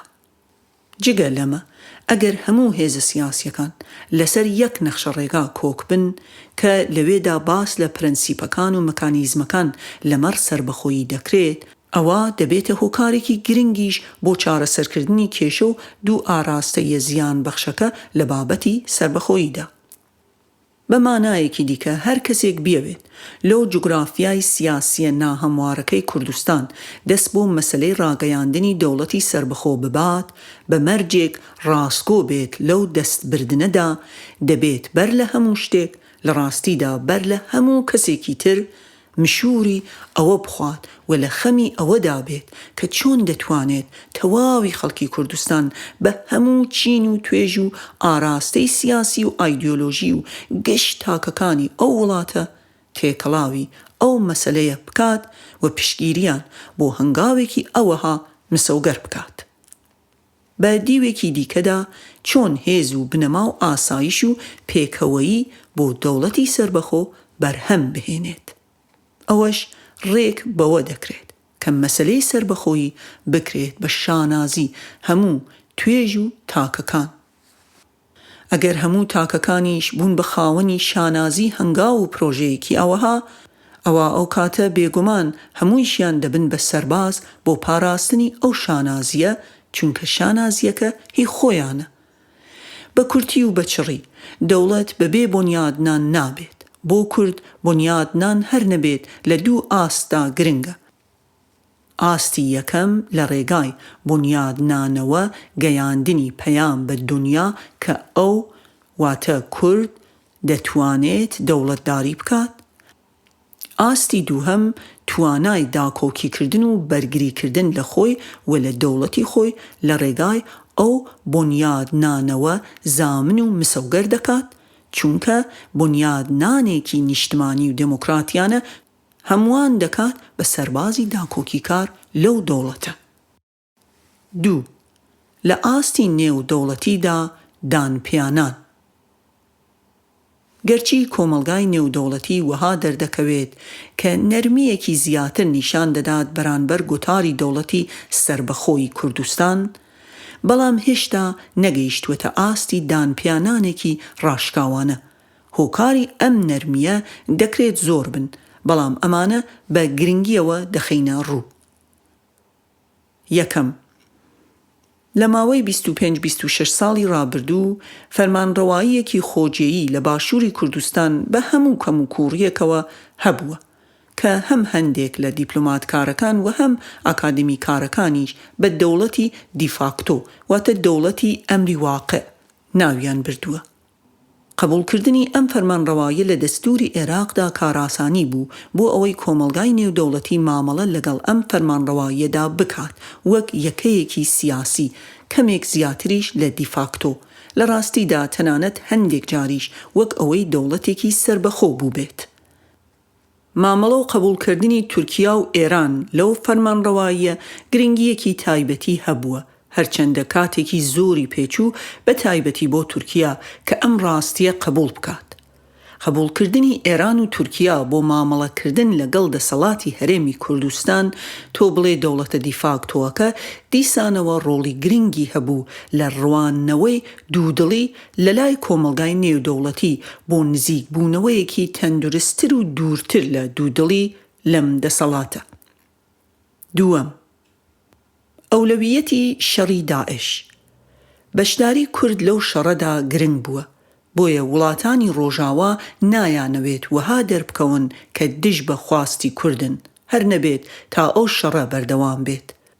هەروەها نائومیدبوونی ڕۆژاوا لە سوننە و شیعە کە بەم نزیکانە بتوانن بێنە ڕیزی کۆمەلگای نێودەوڵەتیەوە. بەڵام گرنگە کە ئەم دۆخە بەوە تێپەڕێنرێت، وەهاش بۆ کورد سوودی دەبێت کە لە دیدی کۆمەلگای نێودەوڵەتیەوە کورد دەتوانێت لە قۆناغی شەڕکەری باش دەرباز بێت بۆ یاریکەرێکی واتە ئەکتەرێکی خاوەن هێز و حکوومەت و ئابووری. چارەسەری کێشەکانی دەسەڵات ڕۆڵێکی گرنگی دەبێ لەم ئاراستەیەدا.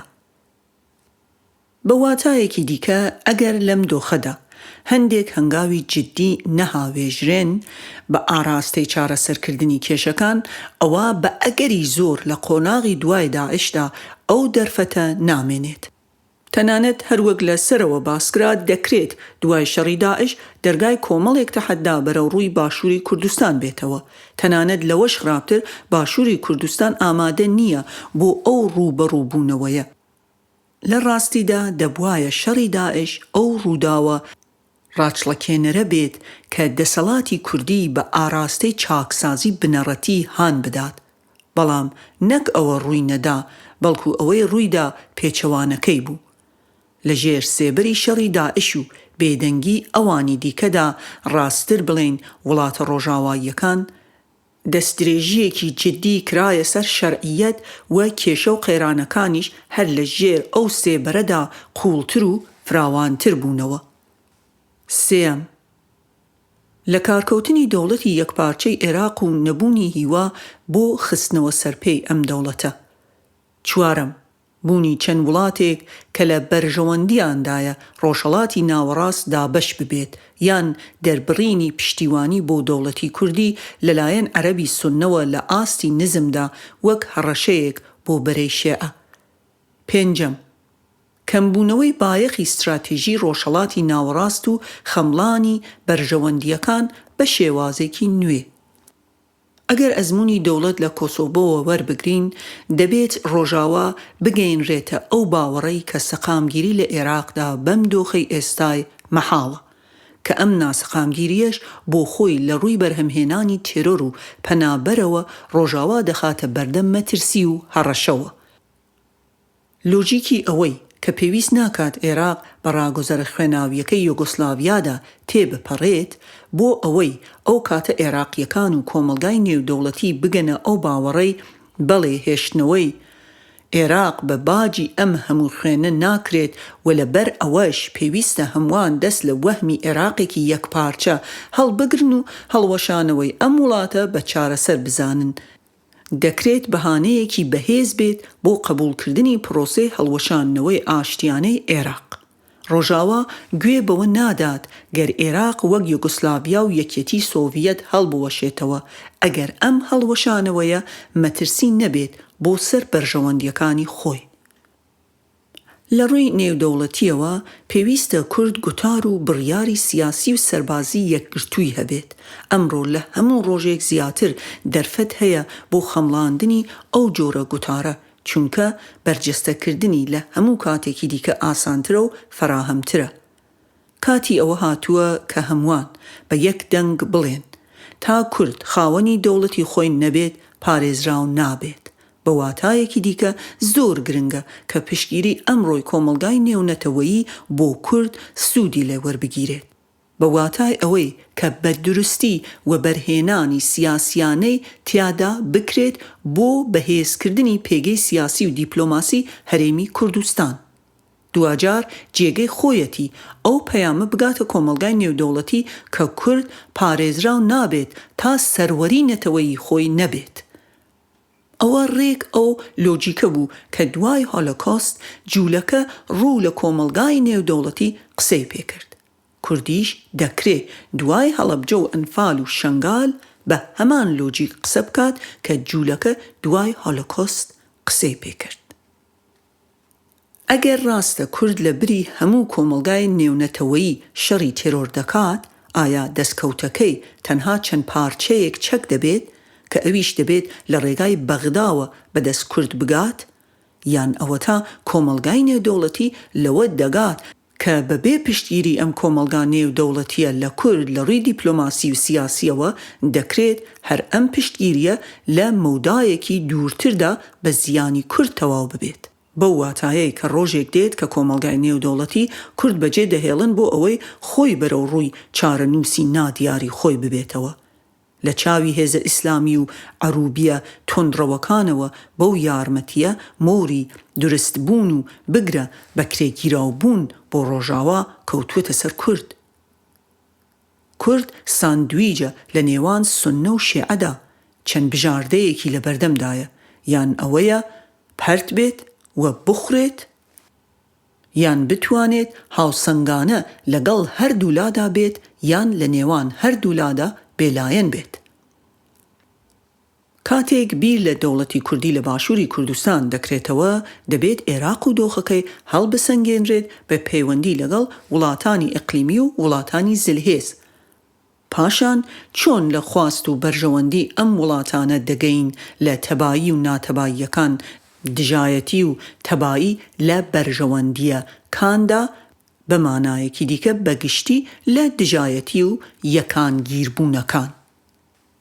تورکیا و ئێران کە بڕیاردەری سەرەکین لەم دۆخەدا هەردوولا بەردەوام لە هەوڵدان بۆ گرێدانی هەرێم بە وڵاتەکانیانەوە لە پێناو کۆنتڕۆڵکردنی و سوود لێبینینی لە ڕووی ئابووری و سیاسی و جێوپۆلیتیکەوە.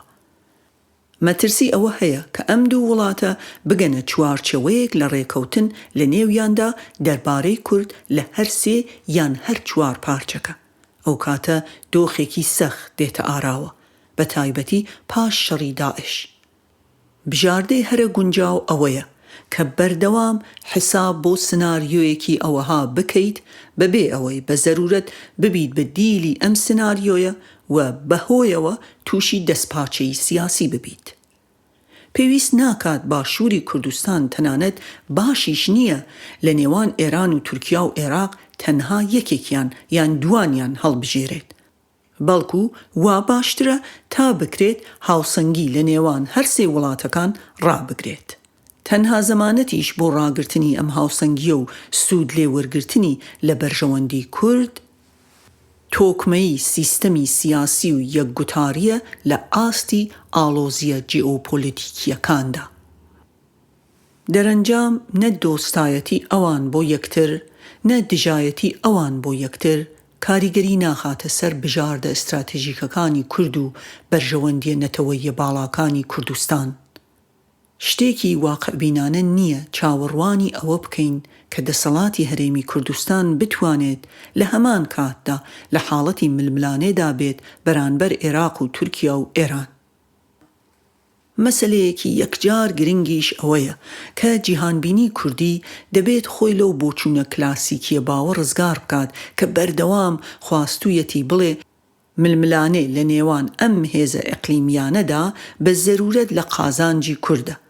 پێشتر دەرکەوتووە کە ململانێ و تەنانەت جەنگ لە نێوان وڵاتانی داگیرکاری کوردستان بۆ نمونە جەنگی 8 ساڵەی عێراق و ئێران نەک هەر بە قازانجی کورد نەبووە، بەڵکو تەنانەت بووە بەهۆی نسکۆ و نەهامەتی مرۆیی زۆر گەورە. لە ڕاگررتنی هاوسەنگی بەرانبەر ئەم دەوڵەتانە دەکرێت ئێمە باسی دوو شێوازی هاوسەنگی واتە باڵانس بکەین. یەک، استراتێژی هاوسەنگی نەرێنی واتە نێگەتیڤ باڵانس بە مانای ڕەتکردنەوەی هەموویان و مامەڵە نەکردن لەگەڵ هیچیاندا. دوو، استراتێژی هاوسەنگی ئەرێنی واتە پۆزیتیڤ باڵانس بە مانای بە زەرورەت قبولکردنی هەر چیەکی ئەو سێ هێزە دەیانەوێت. بە بۆچوونی ئێمە باشترین استراتیژ بۆ باشووری کوردستان ئەوەیە کە لەو دوو شێوازەی هاوسەنگیدا ئینتیقائی بێت. واتە پەیڕەوی هاوسەنگی لەسەر بنەمای بژاردەی هاوسەنگی ئینتیقائی سلکتیڤ بالانس بکات. بۆ ئەمەش گرنگە لە هەموو حاڵەتێکدا لە یەک مەسافەدا مامەڵە لەگەڵ ئەم هێزانەدا نەکات. بە ڕادەی یەکەم بەرژەوەندیە نەتەوەیە کوردستانیەکان و بەرژەوەندیە هاوبەشەکان ئەو مەسافەیە دیاری بکەن و پێوەری نزیک بوونەوە یا دوورکەوتنەوە بن لێیان. لە هەندێک مەسەلەدا دەکرێت هەڵبژاردنی هاوسەنگی ئەرێنی پیادە بکەیت واتە تا بکرێت مامەڵەکردنێکی پۆزیتیڤانە دوور لە دوژمنکاری و ململانێ و تەنگەژە، بەڵام هەندێک جاریش هاوسەنگی نەرێنی واتە کاتێک باس دێتە سەر بەزاندنی هێڵە سوورە نیشتمانیەکانی کوردستان، لێرەدا مەبەست نەک هەر باشووری کوردستانە بەڵکو کوردستانی مەزنیش لەلایەن هەر یەکێک لەو هێزە ئیقلیمیانەوە، ئەوە ئەو کاتە پێویستە کورد بڵێ نا. لە هەمان کاتدا زۆر گرنگە دەسەڵاتی کوردی ڕێگا نەدات ڕووبەری کوردستان واتە ڕوو لە پەیوەندیەکانی هەرێم لەگەڵ عێراق، تورکیا و ئێران دابەش ببێت بەسەر دوو جەمسەر واتە دوو ئوردوگای سەرەکی، یەکێکیان پەیوەندی لەگەڵ جەمسەری ئێران و شیعە باش بێت و ئەوی دیکەیشیان لەگەڵ تورکیا و جەمسەری سوننە، یەکێکیان پەیوەندی لەگەڵ بەغدادا باش بێت بەڵام ئەوی دیکەیان زۆر خراپ بێت. پێویستیش ناکات کورد لە نێوان هیلالی سونی و هیلالی شیعە بە زەرورەت یەکێکیان هەڵبژێرێت. کێشەی کورد نەتەوەیی و نیشتمانی و دموکراتیە و دوجار کێشەکەی هی دامەزراندنی دەوڵەتی نیشتمانی و دەوڵەتی هاووڵاتی و یاسا و ڕەوایەتی دموکراتیە نەک دینی و مەسەبی. بەم پێوەرەش دروشمێکی هەرە گونجاو بۆ هەمووان دەکرێت ئەمە بێت، نا بۆ بەرەی شیعی، نا بۆ بەرەی سونی، بەڵێ بۆ خەندەقێکی نیشتمانی کوردستانی.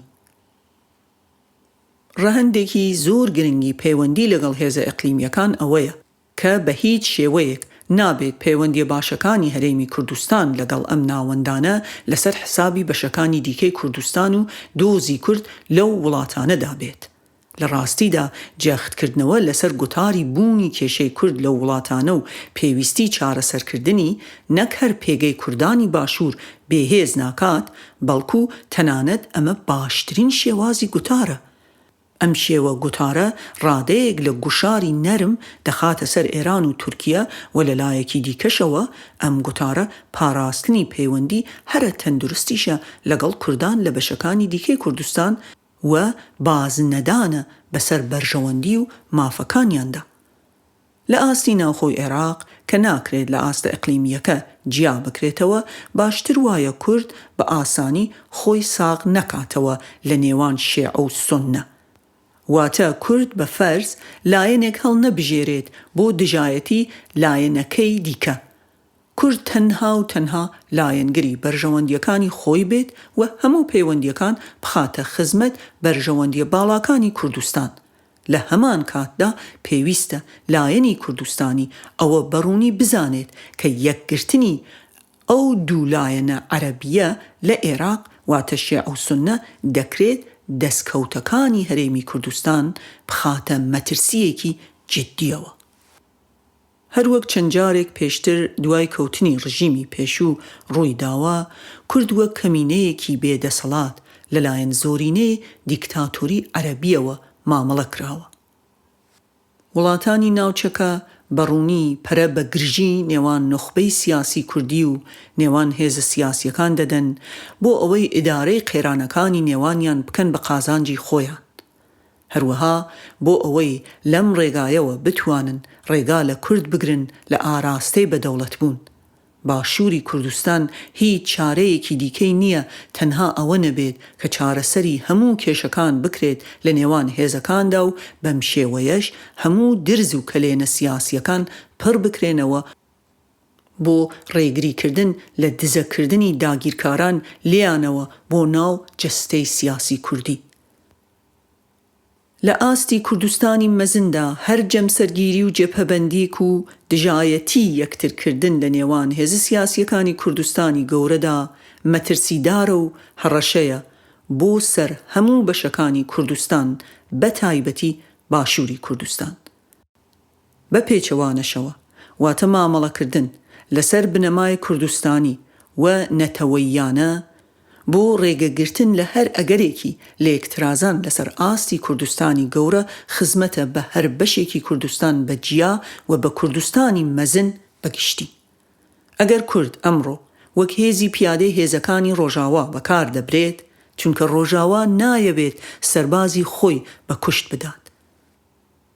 ئەوا دەبێت ئەم ڕۆڵە تەرجمە بکرێت بۆ سیاسەت و دیپلۆماسی و زۆر گرنگە کە ئەم تەرجمەکردنە بۆ سیاسەت و دیپلۆماسی دوان نەخرێت بۆ قۆناغی دوای داعش. ئەگینا مامەڵەکردنمان وەک هێزی پیادە و بەبێ بوونی دەرفەت و تەرجمەکردنی ئەم پێگەیە لە ڕووی سیاسی و دیپلۆماسیەوە کورد دەکات بە خەڵکانێک کە بە کوشتدانیان ئاساییە و بەم بە کوشتدانەش شەڕی وڵاتانی ڕۆژاوا لەگەڵ داعش زۆر هەرزان دەکەوێت لەسەر ئەو وڵاتانە. مێژووی ڕۆژاوا سیخناخە لە پشتکردنە ئەو خەڵکانەی کە بەکاری هێناون پاش تەواوبوونی ڕۆڵەکەیان و پشتی تێکردوون. وانەیەکی تاڵ هەیە لە بوونی ئێمە بە هێزی پیادەی ڕۆژاوا، ئەویش ئەوەیە کە ئێمە لە ڕیزی ئەو کەسانەین کە مەرگمان هێندە بایەخی نییە بۆ ئەوەی ئەژمار بکرێت و بەهای بۆ دابنرێت.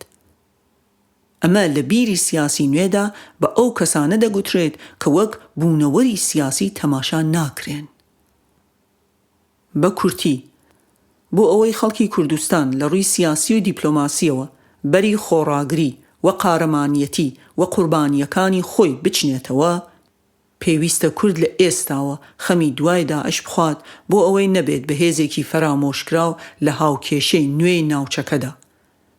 هەر لە ئێستاوە بوونی کارامەیی سیاسی و دیپلۆماسی و هەروەها بوونی نەخشەڕێگایەکی هاوبەش کە تیایدا هەموو ئاست و ڕەهەندە ئاڵۆزەکانی سربەخۆیی جێگایان بکرێتەوە زامنی ئەوەن. کۆتایی پەرتووکی دەنگی دەوڵەتی سربەخۆی کوردستان لە ناوەوە بنیادنان لە دەرەوە دانپیانان، لە نووسینی دکتۆر بۆرهان یاسین و دکتۆر سەردار عەزیز.